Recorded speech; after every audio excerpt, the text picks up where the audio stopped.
ਸਤਿ ਸ਼੍ਰੀ ਅਕਾਲ ਜੀ। News Asia Punjabi ਦੇਖ ਰਹੇ ਹੋ ਤੁਸੀਂ ਤੇ ਮੈਂ ਹਾਂ ਕੁਲਵੰਤ ਸਿੰਘ। ਆਪਣਾ ਡਾਕਟਰ ਆਪ ਬਣੋ, ਲੜੀਵਾਰ number 20, B your own doctor, episode number 20।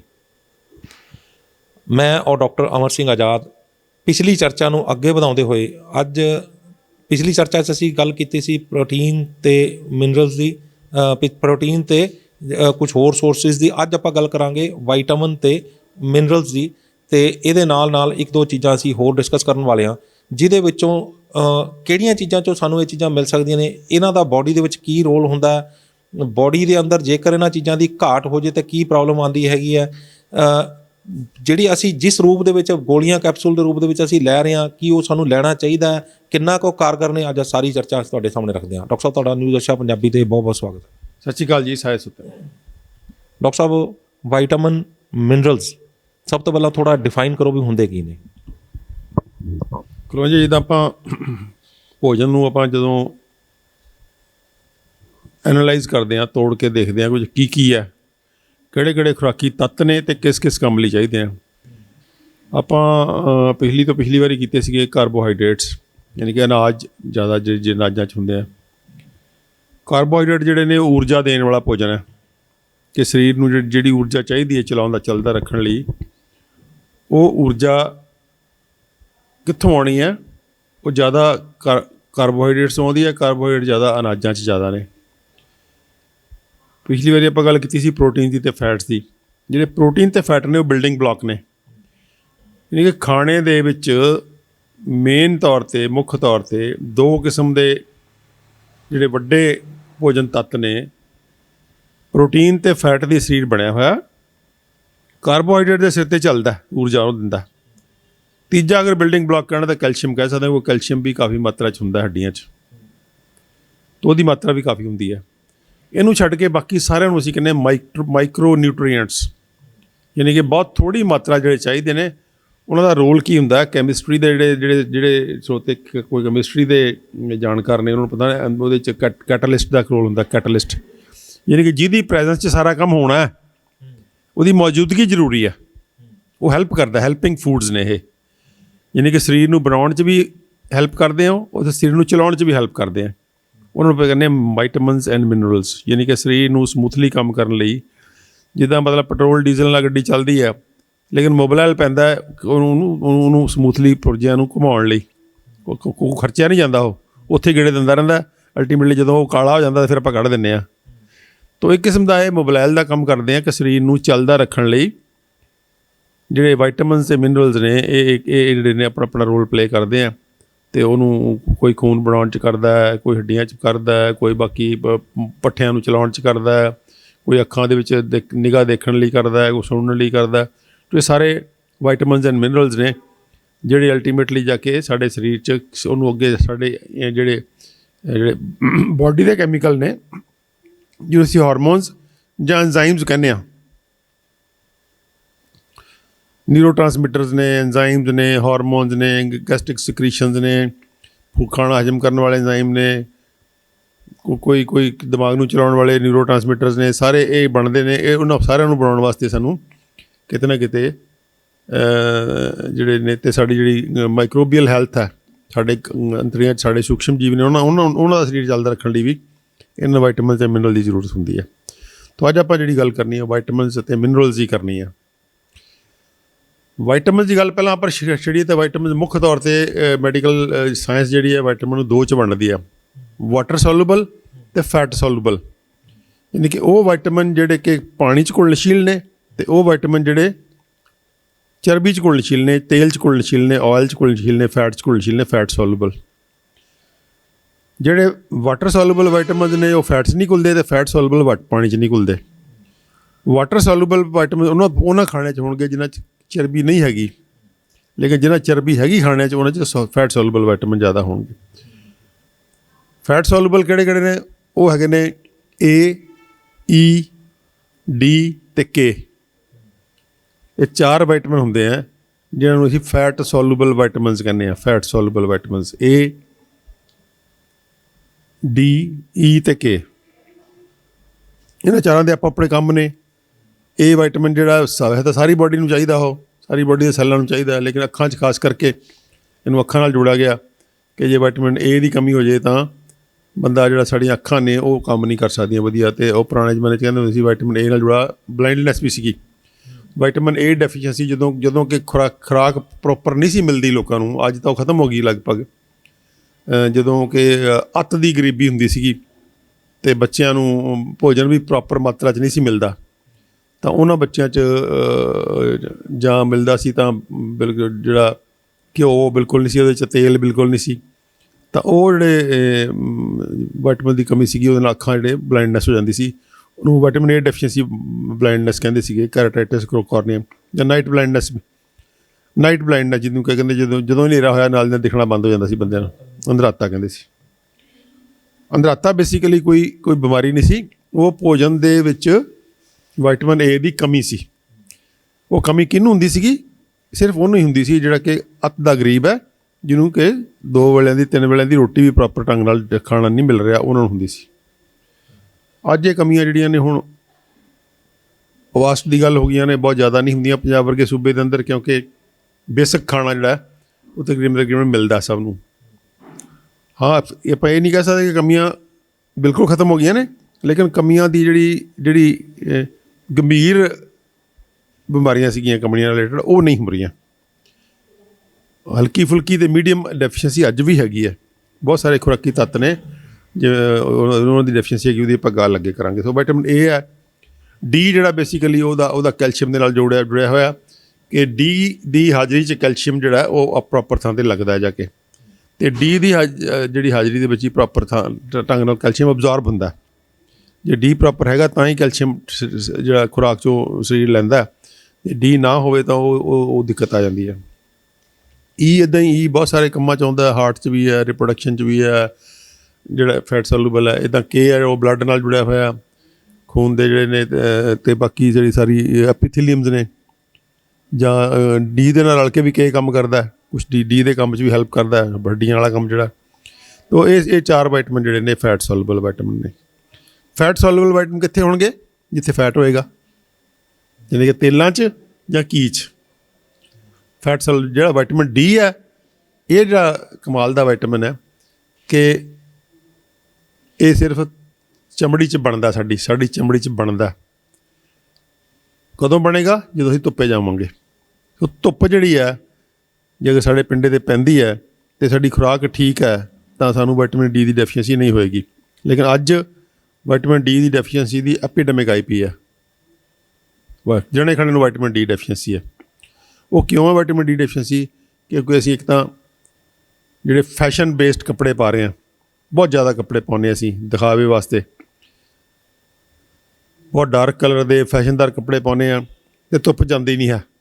ਸਾਡਾ ਧੁੱਪੇ ਬੈਠਣਾ ਹੀ ਜਿਹੜਾ ਧੁੱਪ 'ਚ ਜਾਣਾ, ਮੈਡੀਕਲ ਪ੍ਰੋਫੈਸ਼ਨ ਨੇ ਇਸ ਮਾਮਲੇ 'ਚ ਬਹੁਤ ਹੀ ਨੁਕਸਾਨ ਕੀਤਾ ਕਿ ਧੁੱਪ ਨੂੰ ਅਲਟਰਾ ਵਾਇਲਟ ਰੇਜ਼ ਨਾਲ ਹੋਣ ਚਮੜੀ ਤੱਕ ਕੈਂਸਰ ਹੋ ਜਾਂਦਾ। ਇਹ ਉਹ ਕਰਕੇ ਇਹਨਾਂ ਨੇ ਐਸਾ ਝੂਠ ਫੈਲਾਇਆ ਜਿਹੜਾ ਕਿ ਬਾਅਦ 'ਚ ਹੁਣ ਨੰਗਾ ਹੋ ਚੁੱਕਿਆ ਕਿ ਬਕਵਾਸਬਾਜ਼ੀ ਹੈ ਸਾਰੀ। ਇਹ ਕੋਈ ਧੁੱਪ ਕੈਂਸਰ ਨਹੀਂ ਕਰਦੀ ਹੈ। ਇਹ ਐਵੇਂ ਜਿਹੜੀਆਂ ਫਾਲਤੂ ਦੀਆਂ ਗੱਲਾਂ ਨੇ। ਜੇਕਰ ਸਰੀਰ ਦੇ ਕੈਂਸਰ ਜਿਹੜਾ ਹੁੰਦਾ ਤਾਂ ਉਹ ਬਾਡੀ ਕੈਂਸਰ ਪ੍ਰੋਨ ਹੁੰਦੀ ਪਹਿਲਾਂ, ਉਹ ਤਾਂ ਉਹਨੂੰ ਕੋਈ ਬਹਾਨਾ ਹੀ ਚਾਹੀਦਾ। ਜੇ ਬਾਡੀ ਕੈਂਸਰ ਪ੍ਰੋਨ ਹੈ ਤਾਂ ਕੋਈ ਨਾ ਕੋਈ ਕੈਂਸਰ ਫੜ ਹੀ ਲਏਗੀ। ਉਹ ਚਮੜੀ ਦਾ ਵੀ ਫੜ ਸਕਦੀ ਹੈ।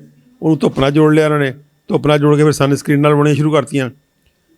ਤਾਂ ਹੁਣ ਇਹ ਗੱਲ ਸਪਸ਼ਟ ਆ ਗਈ ਕਿ ਉਲਟਾ ਸਨਸਕ੍ਰੀਨ ਕੈਂਸਰ ਕਰਦੀ ਹੈ, ਧੁੱਪ ਕੈਂਸਰ ਨਹੀਂ ਕਰਦੀ ਹੈ। ਸੋ ਸਾਰਿਆਂ ਨੂੰ ਬੇਨਤੀ ਹੈ ਕਿ ਜਿਹੜਾ ਆਪਣਾ ਧੁੱਪ ਜਾਣਾ ਜਿਹੜਾ ਸ਼ੁਰੂ ਕਰਨ, ਧੁੱਪ 'ਚ ਜਾਣ। ਔਰ ਜਿਹੜਾ ਉਹ ਮਿੱਥ ਇੱਕ ਫੈਲਾਇਆ ਗਿਆ ਸੀਗਾ ਕਿ ਧੁੱਪ ਕੈਂਸਰ ਕਰਦਾ, ਉਹ ਜਿਹੜਾ ਕੋਈ ਉਹਦੇ ਪਿੱਛੇ ਕੋਈ ਵਿਗਿਆਨਕ ਆਧਾਰ ਨਹੀਂ ਹੈ। ਇਸ ਕਰਕੇ ਧੁੱਪੇ ਜਾਣਾ ਬਹੁਤ ਵਧੀਆ ਗੱਲ ਹੈ। ਵੱਧ ਤੋਂ ਵੱਧ ਬਾਡੀ ਨੂੰ ਐਕਸਪੋਜ਼ ਕਰਕੇ ਧੁੱਪੇ ਜਾਓ, ਮੌਸਮ ਦੇ ਹਿਸਾਬ ਨਾਲ ਆਫਕੋਰਸ। ਉਹ ਨਾ ਹੋਵੇ ਵੀ ਗਰਮੀ ਦੀ ਲੂ 'ਚ ਤੁਸੀਂ ਨੰਗੇ ਫਿਰੀ ਜਾਓਗੇ ਤਾਂ ਬਰਨ ਹੋ ਜਾਣਗੇ। ਉਹਦੀ ਗੱਲ ਨਹੀਂ ਮੈਂ ਕਰ ਰਿਹਾ, ਅੱਤ ਨਹੀਂ ਕਰਨੀ, ਲੇਕਿਨ ਧੁੱਪੇ ਜਾਣ ਦੀ ਕੋਸ਼ਿਸ਼ ਕਰਨੀ ਹੈ ਆਨੇ ਬਹਾਨੇ। ਚਾਹੇ ਉਹ ਤੁਸੀਂ ਘਰ ਵਿਹਲੇ ਬੈਠੇ ਹੋ, ਧੁੱਪ 'ਚ ਬੈਠੋ। ਜੇ ਮੌਸਮ ਦੇ ਹਿਸਾਬ ਨਾਲ ਜੇ ਬਾਹਰ ਕੰਮ ਕਰ ਰਹੇ ਤਾਂ ਡਰੋ ਨਾ, ਧੁੱਪ 'ਚ ਨਿਕਲੋ। ਅਸੀਂ ਡਰ ਕੇ ਬੈਠੇ ਨਹੀਂ। ਈਵਨ ਹੁਣ ਤਾਂ ਇੱਥੋਂ ਤੱਕ ਆ ਗਿਆ, ਜਿਹੜੀਆਂ ਕਾਲੀਆਂ ਗੋਗਲ ਲਾਉਂਦੇ ਸੀਗੇ ਬਈ ਅੱਖਾਂ ਨੂੰ ਜੀ ਅਲਟਰਾ ਵਾਇਲਟ ਰੇਜ਼ ਖਾ ਜਾਣਗੀਆਂ, ਪਤਾ ਨਹੀਂ ਕੀ ਉਲਟ ਪ੍ਰੂਵ ਹੋ ਗਿਆ ਕਿ ਅੱਖਾਂ ਦੇ ਅੰਦਰ ਅਲਟਰਾ ਵਾਇਲਟ ਰੇਜ਼ ਥੋੜ੍ਹੀਆਂ ਬਹੁਤੀ ਜਾਣਗੀਆਂ ਤਾਂ ਚੰਗੀ ਗੱਲ ਹੈ ਅੱਖਾਂ ਦੀ ਹੈਲਥ ਵਾਸਤੇ। It's good for health. ਬੜਾ ਬਿਲਕੁਲ ਹੀ ਕਾਲੀਆਂ ਕਾਲੀਆਂ ਐਨਕਾਂ ਲਾ ਕੇ ਰੱਖਣਾ, ਔਰ ਜਿਹੜਾ ਸਗੋਂ ਉਲਟਾ ਅੱਖਾਂ ਨੂੰ ਕਮਜ਼ੋਰ ਕਰਦਾ। ਤੇ ਇਹ ਕਿਤੇ ਨਾ ਕਿਤੇ ਜਿਹੜਾ ਸਾਰਾ ਸੀ ਐਂਟੀ ਨੇਚਰ ਜਾਂ ਇੱਕ ਕੈਮੀਕਲਾਈਜ਼ਡ ਦ੍ਰਿਸ਼ਟੀਕੋਣ ਹੈਲਥ ਦਾ, ਉਹ ਹੌਲੀ ਹੌਲੀ ਜਿਹੜਾ ਉਹਦੇ ਪਿੱਛੇ ਜਿਹੜਾ ਝੂਠ ਸੀਗਾ ਉਹ ਨੰਗਾ ਹੋ ਗਿਆ, ਕਿਉਂਕਿ ਆਪਣੇ ਕੋਈ ਨਾ ਕੋਈ ਪ੍ਰੋਡਕਟ ਵੇਚਣ ਵਾਸਤੇ ਇਹੋ ਜਿਹਾ ਝੂਠ ਤੂਫਾਨ ਜਿਹੜਾ ਫੈਲਾਇਆ ਜਾਂਦਾ। ਕੋਈ ਨਾ ਕੋਈ ਕਿਸੇ ਨੇ ਸਨਸਕ੍ਰੀਨ ਵੇਚਣੀ ਹੈ, ਕਿਸੇ ਨੇ ਕੁਛ ਨਾ ਕੁਛ ਵੇਚਣਾ ਹੁੰਦਾ, ਉਹ ਵੇਚਣ ਵਾਲਾ ਜਿਹੜਾ ਉਹ ਆਪਣੀ ਰਿਸਰਚ ਕਰਾ ਲੈਂਦਾ ਅਤੇ ਮੁੜ ਕੇ ਆਪਣਾ ਪ੍ਰੋਡਕਟ ਵੇਚਣਾ ਸ਼ੁਰੂ ਕਰ ਦਿੰਦਾ। ਅਤੇ ਇਸ ਕਰਕੇ ਸਾਰਿਆਂ ਨੂੰ ਬੇਨਤੀ ਹੈ ਕਿ ਇਹੋ ਜਿਹੇ ਜਿਹੜੇ ਮਿੱਥ ਨੇ ਉਹਨਾਂ ਨੂੰ ਥੋਰਲੀ ਘੋਖ ਕੇ ਫਿਰ ਹੀ ਲਾਗੂ ਕਰਨਾ ਚਾਹੀਦਾ। ਸੋ ਇਹ ਵਿਟਾਮਿਨ ਡੀ ਦੀ ਗੱਲ ਹੋ ਗਈ। ਅਤੇ ਵਿਟਾਮਿਨ ਈ ਇੱਦਾਂ ਹੀ, ਪਰ ਇਹਦੇ 'ਚ ਆਪਾਂ ਨੂੰ ਇੱਕ ਗੱਲ ਯਾਦ ਰੱਖਣੀ ਚਾਹੀਦੀ ਹੈ ਕਿ ਬਹੁਤ ਸਾਰੇ ਵਿਟਾਮਿਨ ਫੈਟ ਸੋਲੂਬਲ ਵੀ ਹੈਗੇ ਆ, ਪਰ ਕੁਦਰਤ ਨੇ ਇਹੋ ਜਿਹੇ ਸ਼ਕਲ 'ਚ ਵੀ ਉਹ ਬਣਾਏ ਹੋਏ ਆ ਕਿ ਜਿਹੜਾ ਬੰਦਾ ਚਰਬੀ ਨਹੀਂ ਵੀ ਖਾ ਸਕੂਗਾ, ਤੇਲ ਨਹੀਂ ਖਾ ਸਕੂਗਾ, ਤਾਂ ਉਹਨੂੰ ਵਾਟਰ ਸੋਲੂਬਲ ਵੀ ਮਿਲ ਜਾਣਗੇ। ਜਿਵੇਂ ਉਦਾਹਰਨ ਦੇ ਤੌਰ 'ਤੇ ਵਿਟਾਮਿਨ ਏ ਹੈ। ਹੁਣ ਇਹ ਜਿਹੜਾ ਹੈ ਇਹ ਦੁੱਧ 'ਚ ਹੋਏਗਾ ਜਾਂ ਮੀਟ 'ਚ ਹੋਏਗਾ ਜਾਂ ਫੈਟ 'ਚ ਹੋਏਗਾ ਜਾਂ ਤੇਲਾਂ 'ਚ ਹੋਏਗਾ, ਲੇਕਿਨ ਇਹ ਨੂੰ ਬਣਾਉਣ ਵਾਲਾ ਜਿਹੜਾ ਖੁਰਾਕੀ ਤੱਤ ਹੈ ਉਹ ਗਾਜਰ 'ਚ ਵੀ ਹੈ। ਉਹਨੂੰ ਕੈਰੋਟੀਨ ਕਹਿੰਦੇ ਆ, ਬੀਟਾ ਕੈਰੋਟੀਨ। ਹੁਣ ਕੈਰੋਟੀਨਸ ਜਿਹੜੀਆਂ ਨੇ ਇਹਨਾਂ ਤੋਂ ਸਾਰੇ ਫੈਟ ਸੋਲੂਬਲ ਵਿਟਾਮਿਨ ਜਿਹੜੇ ਨੇ ਬਣ ਜਾਂਦੇ ਆ। ਉਹ ਕੈਰੋਟੀਨ ਜਿਹੜੀਆਂ ਨੇ ਉਹ ਜਿੰਨੇ ਰੰਗਦਾਰ ਚੀਜ਼ਾਂ ਨੇ, ਹਾਈ ਕਲਰਡ ਫਲ ਅਤੇ ਸਬਜ਼ੀਆਂ, ਉਹ ਖਾਣੇ ਸਿਹਤ ਲਈ ਬਹੁਤ ਵਧੀਆ ਹੁੰਦੇ ਆ। ਹਾਈ ਕਲਰਡ, ਜਿੰਨਾ ਜ਼ਿਆਦਾ ਡਾਰਕ ਕਲਰ ਹੋਏਗਾ ਕਿਸੇ ਸਬਜ਼ੀ ਦਾ ਜਾਂ ਫਲ ਦਾ, ਓਨਾ ਹੀ ਉਹ ਜ਼ਿਆਦਾ ਯੂਜ਼ ਹੋਏਗੀ, ਕਿਉਂਕਿ ਉਹਦਾ ਜਿਹੜਾ ਸਬਸਟੈਂਸ ਹੁੰਦਾ ਉਹਨੂੰ ਕਹਿੰਦੇ ਕੈਰੋਟੀਨਸ। ਤਾਂ ਕੈਰੋਟੀਨ ਜਿਹੜੀਆਂ ਨੇ ਇਹ ਬਹੁਤ ਹੀ ਫਾਇਦੇਮੰਦ ਹੁੰਦੀਆਂ ਨੇ ਸਿਹਤ ਲਈ। ਇਸ ਕਰਕੇ ਹਾਈ ਕਲਰਡ ਸਬਜ਼ੀਆਂ ਅਤੇ ਫਲ ਖਾਣੇ ਪ੍ਰੈਫਰ ਕਰਨੇ ਚਾਹੀਦੇ ਆ। ਪੀਲੇ ਰੰਗ ਦਾ ਅੰਬ ਹੈ, ਪੀਲੇ ਰੰਗ ਦਾ ਪੇਠਾ ਹੈ, ਚੁਕੰਦਰ ਲਾਲ ਰੰਗ ਦੀ ਹੈ, ਬੈਂਗਣ ਜਾਮਣੀ ਰੰਗ ਦਾ ਹੈ। ਸੋ ਇਹਦਾ ਹਾਈ ਕਲਰਡ ਜਿਹੜੀਆਂ ਚੀਜ਼ਾਂ ਨੇ, ਗਾਜਰ ਲਾਲ ਹੈ, ਵੀ ਗਾਜਰ ਫੁੱਲ ਆਫ ਬੀਟਾ ਕੈਰੋਟੀਨ ਹੈ, ਜਿਸ ਤੋਂ ਅੱਗੇ ਵਿਟਾਮਿਨ ਏ ਬਣ ਜਾਂਦਾ। ਸੋ ਜੇ ਤੁਸੀਂ ਫੈਟ ਨਹੀਂ ਵੀ ਲੈ ਰਹੇ, ਜੇ ਤੁਸੀਂ ਕੈਰੋਟੀਨ ਠੀਕ ਲੈ ਰਹੇ ਹੋ ਤਾਂ ਬੋਡੀ ਨੇ ਆਪਣੇ ਆਪ ਹੀ ਵਿਟਾਮਿਨ ਏ ਬਣਾ ਲੈਣਾ ਉੱਤੋਂ। ਸੋ ਇਸ ਕਰਕੇ ਜਿਹੜਾ ਹੈਗਾ ਮੈਂ ਇੱਥੇ ਥੋੜ੍ਹਾ ਜਿਹਾ ਅਲਰਟ ਕਰਦਾ ਸਾਰਿਆਂ ਨੂੰ ਕਿ ਬਹੁਤ ਉਲਝਣ ਦੀ ਲੋੜ ਨਹੀਂ ਹੈ ਵਿਟਾਮਿਨ ਦੇ ਵਿੱਚ। ਸਿਰਫ ਆਪਣੇ ਗਿਆਨ ਵਾਸਤੇ ਰੱਖੋ, ਕਿਉਂਕਿ ਜੇ ਅਗਰ ਡਾਈਟ ਠੀਕ ਹੈ ਤਾਂ ਸਿਰਫ 2 ਵਿਟਾਮਿਨ ਦੀ ਕਮੀ ਦੀ ਪੋਸੀਬਿਲਿਟੀ ਹੈਗੀ ਹੈ, ਡੀ ਔਰ B12। ਇਸ ਤੋਂ ਇਲਾਵਾ ਕੋਈ ਡੈਫੀਸ਼ੀਐਂਸੀ ਨਹੀਂ ਹੁੰਦੀ। ਜੇ ਤੁਸੀਂ ਤੁਹਾਡਾ ਖਾਣੇ 'ਚ ਸਬਜ਼ੀਆਂ ਵੀ ਨੇ, ਤੁਹਾਡੇ ਖਾਣੇ 'ਚ ਫਲ ਵੀ ਨੇ, ਤੁਹਾਡੇ ਖਾਣੇ 'ਚ ਅੱਛੇ ਗ੍ਰੇਨਸ ਵੀ ਨੇ, ਤੁਹਾਡੇ ਖਾਣੇ 'ਚ ਨਟਸ ਵੀ ਨੇ, ਤੁਹਾਡੇ ਖਾਣੇ 'ਚ ਜਿਹੜਾ ਹੈ ਜੂਸਸ ਵੀ ਨੇ, ਸੂਪਸ ਵੀ ਨੇ, ਪੱਤੇ ਵੀ ਨੇ, ਪੱਤੇ ਕਿਸੇ ਨਾ ਕਿਸੇ ਸ਼ਕਲ 'ਚ ਜਿਹੜੇ ਲੈ ਰਹੇ ਹੋ ਤੁਸੀਂ, ਉਹ ਵੀ ਨੇ। ਤਾਂ ਜੇ ਤੁਹਾਡੇ ਖਾਣਾ ਬੈਲੈਂਸਡ ਹੈ, ਸੰਤੁਲਿਤ ਹੈ, ਅਤੇ ਉਹਦੇ 'ਚ ਜਿਹਨੂੰ ਕਹਿੰਦੇ ਆ ਮਲਟੀਪਲ ਟਾਈਪ ਦੇ ਫੂਡ ਨੇ, ਤਾਂ B12 ਅਤੇ ਵਿਟਾਮਿਨ ਜਿਹੜਾ ਹੈ D3 ਪਾਰਟੀਕੂਲਰਲੀ ਉਹਦੀ ਕਮੀ ਤੋਂ ਇਲਾਵਾ ਬਾਕੀ ਕੁਛ ਨਹੀਂ ਹੁੰਦਾ। ਡੀ ਦੀ ਕਮੀ ਤਾਂ ਜੇ ਆਪਾਂ ਗੱਲ ਕੀਤੀ ਕਿ ਧੁੱਪ ਦੀ ਜਿਹੜੀ ਘਾਟ ਕਰਕੇ ਹੁੰਦੀ ਹੈ, ਕਿ ਸਵਾ ਧੁੱਪ ਲੱਗਣ ਨਹੀਂ ਦਿੰਦੇ ਸਰੀਰ ਨੂੰ। ਆਪਣਾ ਰੁਕਾਂਗਾ ਮੈਂ ਇੱਥੇ। ਡੀ ਜਿਹੜਾ ਵਿਟਾਮਿਨ ਡੀ ਦੀ ਤੁਸੀਂ ਗੱਲ ਕੀਤੀ ਹੈ, ਧੁੱਪ ਦੀ ਗੱਲ ਕੀਤੀ ਹੈ। ਹੁਣ ਇੱਥੇ ਦੋ ਤਰ੍ਹਾਂ ਦੇ ਜਿਹੜੇ ਸਵਾਲ ਹੋਣਗੇ ਪਬਲਿਕ ਦੇ ਦਿਮਾਗ ਦੇ ਵਿੱਚ ਕਿ ਧੁੱਪ ਜ਼ਿਆਦਾ ਜ਼ਰੂਰੀ ਹੈ ਕਿ ਸਨ ਲਾਈਟ ਜ਼ਿਆਦਾ ਜ਼ਰੂਰੀ ਹੈ। ਹੁਣ ਦੋਨੋਂ ਚੀਜ਼ਾਂ ਨੇ। ਸਨ ਲਾਈਟ ਜਿਹੜੀ ਹੁੰਦੀ ਹੈ ਉਹ ਸਵੇਰੇ ਨਿਕਲਦੇ ਸੂਰਜ ਦੀ ਹੁੰਦੀ ਹੈ, ਧੁੱਪ ਜਿਹੜੀ ਹੁੰਦੀ ਆ ਆਪਾਂ ਉਹਨੂੰ ਦਿਨ ਦੇ ਵਿੱਚ ਮੰਨਦੇ ਹੈਗੇ। ਨਹੀਂ ਦੇਖੋ, ਦੋਨੋਂ ਉਹ ਤਾਂ ਇੰਟੈਂਸਿਟੀ ਦਾ ਹੀ ਫਰਕ ਹੈ ਨਾ। ਜਿਹੜੀ ਧੁੱਪ ਵਿਟਾਮਿਨ ਡੀ ਬਣਾਏਗੀ ਉਦੋਂ ਬਣਾਏਗੀ ਜਦੋਂ ਧੁੱਪ ਤਿੱਖੀ ਆ। ਜਿੰਨੀ ਤਿੱਖੀ ਹੋਏਗੀ ਉਨੇ ਜ਼ਿਆਦਾ ਉਹ ਵਿਟਾਮਿਨ ਡੀ ਨੂੰ ਬਣਾਉਣ 'ਚ ਜ਼ਿਆਦਾ ਸਹੀ ਹੋਏਗੀ। ਜਿਹੜੀ ਬਹੁਤ ਅਰਲੀ ਮਾਰਨਿੰਗ ਦੀ ਧੁੱਪ ਹੈ ਉਹ ਉਨੀ ਇਫੈਕਟਿਵ ਨਹੀਂ ਹੋਏਗੀ, ਲੇਕਿਨ ਫਿਰ ਵੀ ਨਾ ਹੋਣ ਨਾਲੋਂ ਬੈਟਰ ਹੈ। ਵੀ ਜੇ ਤੁਸੀਂ ਜਾ ਹੀ ਨਹੀਂ ਰਹੇ, ਤੁਸੀਂ ਸਵੇਰ ਦੀ ਜਾਂ ਦੁਪਹਿਰ ਦੀ ਜਾਂ ਸ਼ਾਮ ਦੀ ਧੁੱਪ ਦੀ ਗੱਲ ਨਹੀਂ ਹੈ, ਉਹ ਵੱਖਰੀ ਚੀਜ਼ ਹੈ। ਲੇਕਿਨ ਜਿਹੜੀ ਤਿੱਖੀ ਧੁੱਪ ਹੈ ਉਹ 'ਚ ਵੀ ਜਾਣ ਦੀ ਕੋਸ਼ਿਸ਼ ਕਰਨੀ ਚਾਹੀਦੀ ਹੈ, ਕਿਉਂਕਿ ਤਿੱਖੀ ਧੁੱਪ ਦੇ ਆਪਣੇ ਗੁਣ ਨੇ। ਉਹ ਇਕੱਲਾ ਵਿਟਾਮਿਨ ਡੀ ਨਹੀਂ ਬਣਾਉਂਦੀ, ਉਹ ਬਹੁਤ ਸਾਰੇ ਹੋਰ ਕੰਮ ਕਰਦੀ ਹੈ। ਔਰ ਉਹਦੇ 'ਚ ਖਾਸ ਕਰਕੇ ਸਰੀਰ ਨੂੰ ਸਟੀਮੂਲੇਟ ਕਰਨਾ, ਸਰੀਰ ਨੂੰ ਤਗੜਾ ਕਰਨਾ, ਆਪਣੀ ਉਹਦਾ ਡਾਇਰੈਕਟ ਇਫੈਕਟ ਵੀ ਹੈ ਬਾਡੀ ਦੇ ਉੱਪਰ। ਜ਼ਿਆਦਾ ਤਿੱਖੀ ਧੁੱਪ ਜਿਹਨੂੰ 1:30-2 ਵਜੇ ਵਾਲੀ ਧੁੱਪ ਤਾਂ ਨੁਕਸਾਨ ਕਰਦੀ ਹੈ ਨਾ। ਉਹ ਠੀਕ ਹੈ, ਮੈਂ ਕਿਹਾ ਅੱਤ ਨਹੀਂ ਕਰਨੀ, ਲੇਕਿਨ ਡਰਨਾ ਵੀ ਨਹੀਂ ਉਤੋਂ। ਅੱਤ ਨਹੀਂ ਕਰਨੀ ਕਿ ਤੁਸੀਂ ਪਿੰਡਾਂ ਰੰਗਾ ਕਰਕੇ ਘੰਟਿਆਂ ਬੱਧੀ ਧੁੱਪੇ ਫਿਰਦੇ ਰਹੋ, ਹੀਟ ਸਟ੍ਰੋਕ ਹੋ ਜਾਏਗੀ ਜਾਂ ਬਰਨਸ ਹੋ ਜਾਣਗੇ। ਲੇਕਿਨ ਜੇ ਕੁਛ ਮਿੰਟਾਂ ਲਈ ਕੋਈ ਬਾਡੀ ਬਾਕੀ ਇਹ ਇੱਕ ਰਿਲੇਟਿਵ ਗੱਲ ਹੁੰਦੀ ਹੈ। ਜਿਹੜੇ ਸੱਭਿਆਚਾਰ ਦੇ ਅੰਦਰ ਮੰਨ ਲਓ ਅਸੀਂ ਜਿੰਨੀ ਧੁੱਪ ਬਰਦਾਸ਼ਤ ਕਰ ਸਕਦੇ ਹਾਂ, ਜੇ ਤੁਸੀਂ ਅੰਗਰੇਜ਼ ਨੂੰ ਖੜਾ ਕਰ ਦਿਓ ਇਸ ਧੁੱਪ 'ਚ ਤਾਂ ਨਹੀਂ ਬਰਦਾਸ਼ਤ ਕਰ ਸਕੇਗਾ, ਕਿਉਂਕਿ ਉਹਦੀ ਬਾਡੀ ਆਦੀ ਨਹੀਂ ਹੈ, ਉਹਦੀ ਬਾਡੀ ਬਰਨ ਹੋ ਜਾਣਗੇ, ਉਹਨੂੰ ਬਰਨਸ ਹੋ ਜਾਣਗੇ। ਕਿਉਂਕਿ ਉਹ ਲੋਕ ਜਿਹੜੇ ਨੇ ਬਹੁਤ ਲੰਬਾ ਸਮਾਂ ਇੰਡੋਰ ਰਹਿੰਦੇ ਆ, ਠੰਡ ਹੁੰਦੀ ਹੈ ਉੱਥੇ, ਉਹ ਇੰਡੋਰ ਰਹਿੰਦੇ ਆ। ਜਦੋਂ ਹੀ ਧੁੱਪ ਨਿਕਲਦਾ ਤਾਂ ਉਹਨੂੰ ਸੂਰਜ ਭੱਜਦੇ ਆ, ਧੁੱਪੇ ਭੱਜਦੇ ਆ ਤਾਂ ਫਿਰ ਉਹ ਜਾਤੀ ਕਰ ਲੈਂਦੇ ਆ ਤਾਂ ਉਹਨਾਂ ਨੂੰ ਕੋਈ ਨਾ ਕੋਈ ਬਰਨਸ ਹੋ ਜਾਂਦੇ ਆ ਜਾਂ ਉਹਨਾਂ ਦੇ ਕੁਛ ਨਾ ਕੁਛ ਪ੍ਰੋਬਲਮ ਆ ਜਾਂਦੀਆਂ ਨੇ। ਸੋ ਉੱਥੋਂ ਕਰਦੇ ਇਹਨਾਂ ਨੇ ਉਹ ਜੋੜ ਲਿਆ ਵੀ ਇਹ ਧੁੱਪ ਕਰਕੇ ਆ। ਉਹ ਇਸ ਕਰਕੇ ਆ ਕਿ ਅਸੀਂ ਪਹਿਲਾਂ ਤਾਂ ਸਾਨੂੰ 6-8 ਮਹੀਨੇ ਧੁੱਪ ਲੱਭੀ ਹੋਈ ਨਹੀਂ, ਸਾਨੂੰ 2-3 ਮਹੀਨੇ ਧੁੱਪ ਲੱਭੀ, ਉਹ ਅਸੀਂ ਫਿਰ ਹਾਪੜਿਆਂ ਵਾਂਗੂ ਫਿਰ ਸਾਰਾ ਦਿਨ ਧੁੱਪੇ ਬੈਠੇ ਰਹੇ। ਉਹ ਕਿਤੇ ਨਾ ਕਿਤੇ ਇੱਦਾਂ ਦੀਆਂ ਦਿੱਕਤਾਂ ਹੁੰਦੀਆਂ ਨੇ। ਸੋ ਜੇ ਬੈਲੈਂਸ ਜਿਹਾ ਹੋਵੇ, ਹੁਣ ਜਿੱਦਾਂ ਕੈਨੇਡਾ ਅਮਰੀਕਾ 'ਚ ਮੰਨ ਲਓ ਧੁੱਪ ਨਹੀਂ, ਬਾਹਰ ਤੁਸੀਂ ਨਿਕਲ ਸਕਦੇ, ਮਾਈਨਸ ਟੈਂਪਰੇਚਰ ਹੈ, ਤਾਂ ਕਮ ਸੇ ਕਮ ਤੁਸੀਂ ਸ਼ੀਸ਼ਾ ਬਹੁਤ ਵੱਡੇ ਸ਼ੀਸ਼ੇ ਲਾਉਂਦੇ ਉਸੇ ਕਰਕੇ ਘਰਾਂ ਸ਼ੀਸ਼ੇ ਬਹੁਤ ਵੱਡੇ ਲੱਗਦੇ ਆ ਉੱਥੇ, ਤਾਂ ਕਿ ਧੁੱਪ ਅੰਦਰ ਵੀ ਆਵੇ। ਉੱਥੇ ਤੁਸੀਂ ਘਰ ਦੇਖੋਗੇ ਤਾਂ ਬਹੁਤ ਮੋਟਾ ਸ਼ੀਸ਼ਾ ਲੱਗਿਆ ਹੁੰਦਾ ਉਹਦੇ। ਉਹ ਮੋਟਾ ਸ਼ੀਸ਼ਾ ਠੰਡ ਨੂੰ ਵੀ ਰੋਕਦਾ, ਟੁੱਟਦਾ ਵੀ ਨਹੀਂ ਜਲਦੀ ਅਤੇ ਧੁੱਪ ਵੀ ਆ ਜਾਂਦੀ ਅੰਦਰ। ਸੋ ਉਹਦੇ 'ਚ ਮਲਟੀਪਲ ਟਾਈਪ ਦੇ ਗੁਣ ਨੇ। ਸੋ ਉਹ ਜਿਹੜੀ ਧੁੱਪ ਅੰਦਰ ਆ ਰਹੀ ਹੈ ਉੱਥੇ ਤਾਂ ਕਮ ਸੇ ਕਮ ਬਹਿ ਸਕਦੇ ਆਪਾਂ। ਜਿਹੜੀ ਅੰਦਰ ਧੁੱਪ ਆ ਰਹੀ ਹੈ ਤਾਂ ਉਹਦੇ ਵਿੱਚ ਮੈਨੂੰ ਪੌਦੇ ਲਾ ਲੈਂਦੇ ਲੋਕ। ਮਾਈਨਸ ਟੈਂਪਰੇਚਰ ਦੇ ਵੀ ਤੁਸੀਂ ਉੱਥੇ ਦੇ ਜਿਹੜੇ ਬਣਾ ਕੇ ਘਰਾਂ ਦੇ ਅੰਦਰ ਜਿਹੜੇ ਪੌਦੇ ਲਾਉਂਦੇ ਹੋ ਜਾਂਦੇ ਵਧੀਆ। ਇਹਦਾ ਮਤਲਬ ਹੈ ਧੁੱਪ ਜਿਹੜੀ ਉੱਥੇ ਵੀ ਗੁਣਕਾਰੀ ਹੋ ਜਾਂਦੀ। ਚਾਹੇ ਚਲੋ ਥੋੜ੍ਹਾ ਬਹੁਤ ਸ਼ੀਸ਼ੇ 'ਚੋਂ ਲੰਘਣ ਲੱਗੀ ਧੁੱਪ ਦੇ ਗੁਣ ਘੱਟਦੇ ਹੋਣਗੇ, ਲੇਕਿਨ ਫਿਰ ਵੀ ਉਹ ਗੁਣਕਾਰੀ ਹੈ। ਸੋ ਇਸ ਕਰਕੇ ਅਗਰ ਕੋਸ਼ਿਸ਼ ਕਰੀਏ ਆਪਾਂ ਤਾਂ ਹਰ ਕਿਸਮ ਦੇ ਕਲਾਈਮੈਟਿਕਸ ਜਿਹੜੀ ਹੈ ਮੌਸਮ ਦੇ ਹਿਸਾਬ ਦੇ ਘਰਾਂ ਦੀ ਉਹਨਾਂ ਦੀ ਆਰਕੀਟੈਕਚਰ ਉਹਨਾਂ ਦੀ ਕਰ ਸਕਦੇ ਹਾਂ ਬਣਤਰ ਕਿ ਸਾਨੂੰ ਧੁੱਪ ਜਿਹੜੀ ਹੈ ਉਹ ਅੰਦਰ ਬੈਠੇ ਵੀ ਲੱਗੇ। ਜੇ ਸਾਡੇ ਬਾਹਰ ਟੈਂਪਰੇਚਰ ਮੰਨ ਲਓ ਬਹੁਤ ਜ਼ਿਆਦਾ ਘੱਟ ਹੈ ਤਾਂ ਕਮ ਸੇ ਕਮ ਘਰਾਂ ਦੀ ਇਹੋ ਜਿਹਾ ਅਸੀਂ ਛੱਤਾਂ ਦੇ ਉੱਪਰ, ਹੁਣ ਤਾਂ ਛੱਤਾਂ ਦੇ ਉੱਪਰ ਵੀ ਇਹੋ ਜਿਹੀਆਂ ਉਹ ਆ ਗਈਆਂ ਨੇ, ਬ੍ਰਿਕਸ ਆ ਗਈਆਂ ਨੇ, ਕੋਈ ਲੈਂਟਰ ਦੇ ਵਿੱਚ ਪੈ ਜਾਂਦੀਆਂ ਨੇ, ਉਹ ਲੈਂਟਰ ਦੇ ਵਿੱਚ ਹੀ ਪੈਣ ਲੱਗੀਆਂ, ਕਿਤੇ ਉੱਤੋਂ ਵੀ ਧੁੱਪ ਆ ਜਾਵੇ ਅੰਦਰ। ਅਤੇ ਘਰਾਂ ਦੀ ਆਰਕੀਟੈਕਚਰ ਅਸੀਂ ਇੱਦਾਂ ਦਾ ਬਣਾ ਸਕਦੇ ਹਾਂ ਕਿ ਸਾਡੇ ਧੁੱਪ ਹਰ ਕਮਰੇ ਤੱਕ ਜਾਵੇ।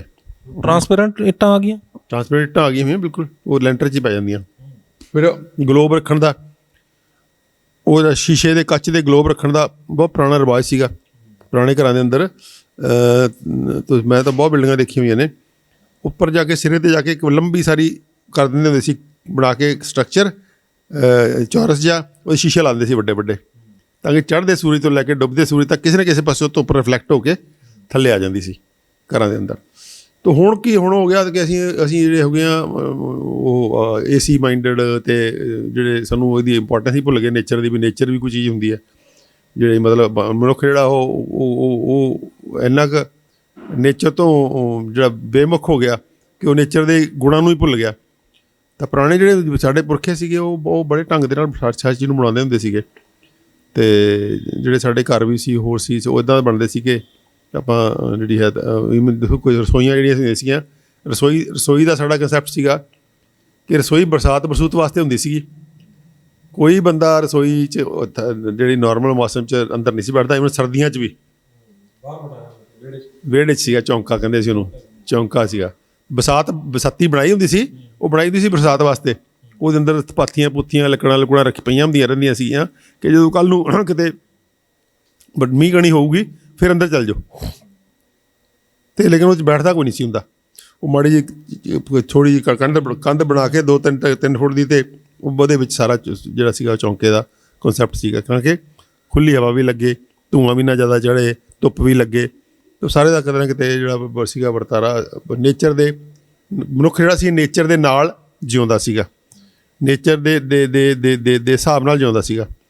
ਅੱਜ ਦਾ ਮਨੁੱਖ ਜਿਹੜਾ ਹੈ ਉਹਨੂੰ ਗਰਮੀਆਂ ਸਰਦੀ ਭਾਲਦਾ, ਸਰਦੀਆਂ 'ਚ ਗਰਮੀ ਭਾਲਦਾ। ਉਹ ਜਿਹੜਾ ਵਰਤਾਰਾ ਅਸੀਂ ਕਰ ਲਿਆ ਨਾ ਵੀ ਜੇ ਗਰਮੀ ਹੈ ਤਾਂ ਸਾਨੂੰ ਠੰਡ ਚਾਹੀਦੀ ਹੈ, ਅਤੇ ਠੰਡ ਹੈ ਤਾਂ ਸਾਨੂੰ ਗਰਮੀ ਚਾਹੀਦੀ ਹੈ।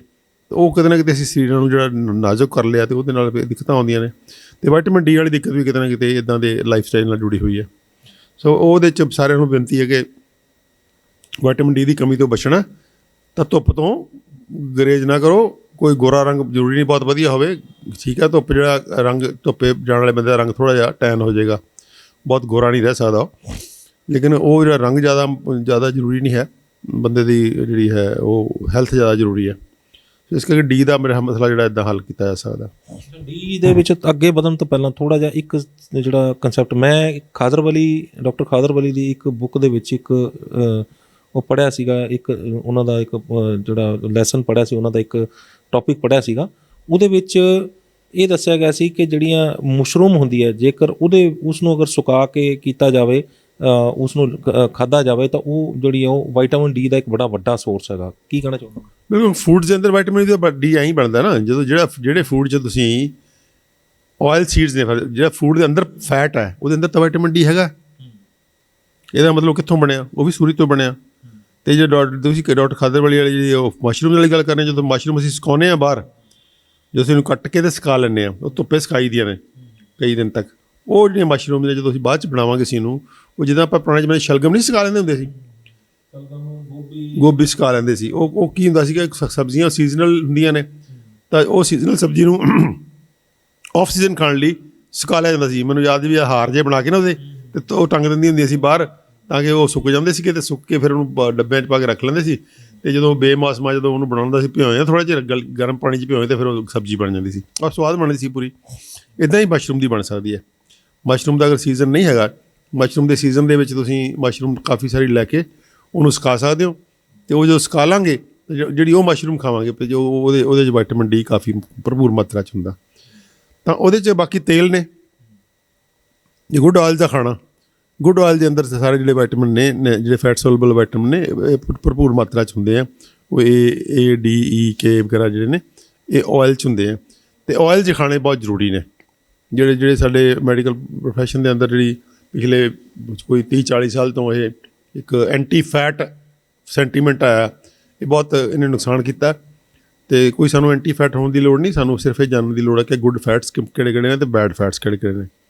ਉਹ ਆਪਾਂ ਅੱਗੇ ਵੀ ਗੱਲ ਕਰ ਚੁੱਕੇ ਹਾਂ ਕਿ ਬੈਡ ਫੈਟਸ ਡਾਲਡਾ ਕੀ ਆ, ਅਤੇ ਤੁਹਾਡੇ ਰਿਫਾਈਨਡ ਤੇਲ ਨੇ, ਅਤੇ ਕੜਾਹੀ ਦਾ ਤਲਿਆ ਹੋਇਆ, ਕੜਾਹੀ ਫਰਾਈਡ ਆ।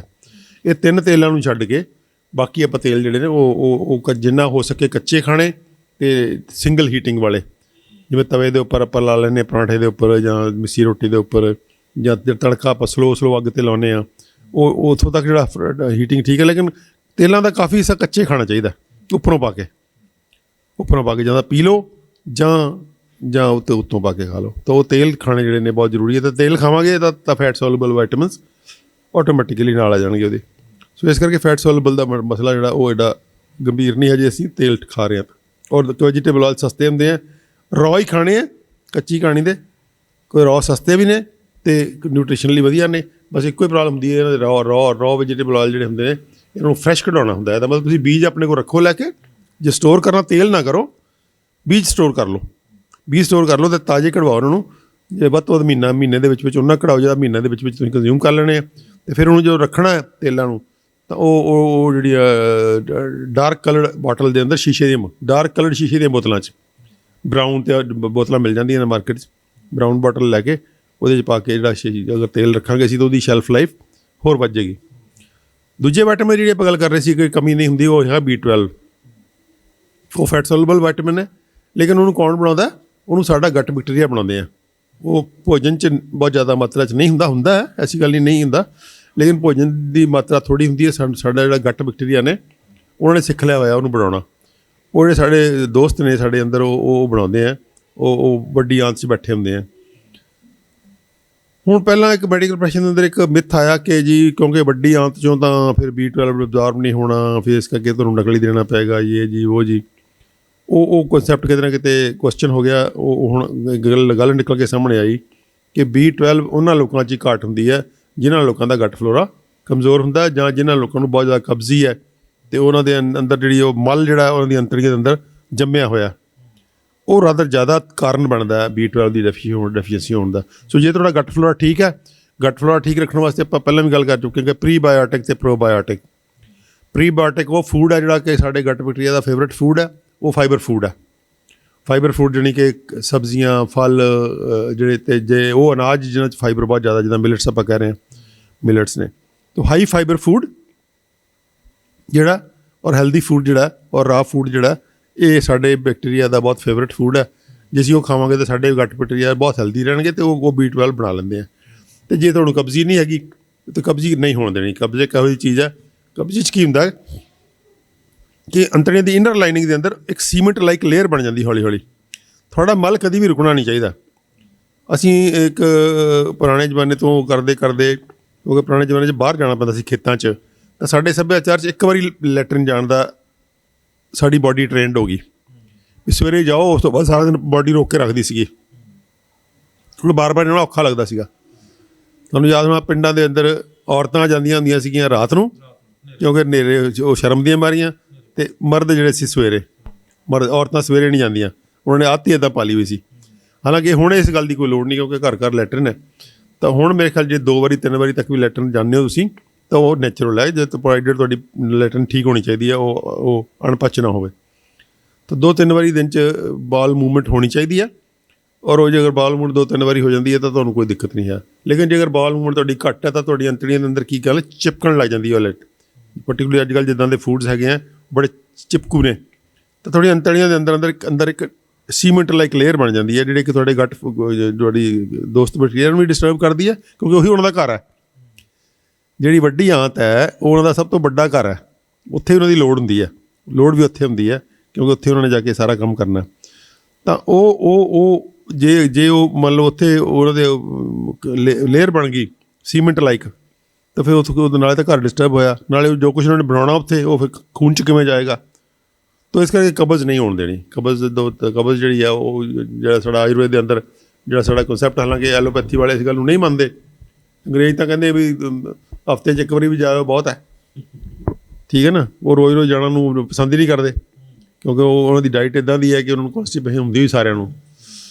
ਅਤੇ ਮਤਲਬ ਅੰਗਰੇਜ਼ ਉਹ ਅਮਰੀਕਾ ਕੈਨੇਡਾ ਯੂਰਪ ਦੇ ਬੰਦੇ ਉਹ ਲੋਕ ਨੇ ਜਿਹਨਾਂ ਨੂੰ ਪੱਟੀ ਕਰਨੀ ਵੀ ਨਹੀਂ ਆਉਂਦੀ, ਉਹ ਕਬਜ਼ੀ ਕਰ ਲੈਂਦੇ ਆ। ਅਤੇ ਉਹ ਦੁਨੀਆ ਨੂੰ ਸਾਰਾ ਮਸ਼ੀਨਰੀ ਦਿੱਤੀ, ਉਹਨਾਂ ਨੇ ਸਭ ਕੁਝ ਦਿੱਤਾ। ਅਤੇ ਉਹ ਜਿਹੜਾ ਸਾਡਾ ਕਲਚਰ ਹੈ, ਉਹ ਸਾਡਾ ਆਯੁਰਵੇਦ ਕਹਿੰਦਾ ਕਿ ਕਬਜ਼ ਸਭ ਬਿਮਾਰੀਆਂ ਦੀ ਮਾਂ ਹੈ।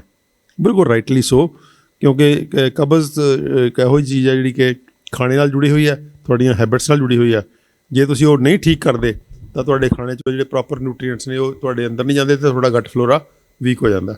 ਸੋ ਦੇਖੋ ਉਦੋਂ ਗੱਟ ਫਲੋਰੇ ਬਾਰੇ ਕੁਛ ਨਹੀਂ ਪਤਾ ਸੀਗਾ ਬਜ਼ੁਰਗਾਂ ਨੂੰ, ਲੇਕਿਨ ਬਜ਼ੁਰਗਾਂ ਨੇ ਤੱਤ ਕੱਢਤਾ ਵੀ ਕਬਜ਼ ਜਿਹੜੀ ਹੈ ਸਭ ਬਿਮਾਰੀਆਂ ਦੀ ਮਾਂ ਹੈ। ਅੱਜ ਹੁਣ ਸਮਝ ਆ ਗਈ कि जो कब्ज़ होएगी तो गट फ्लोरा वीक हो जाता।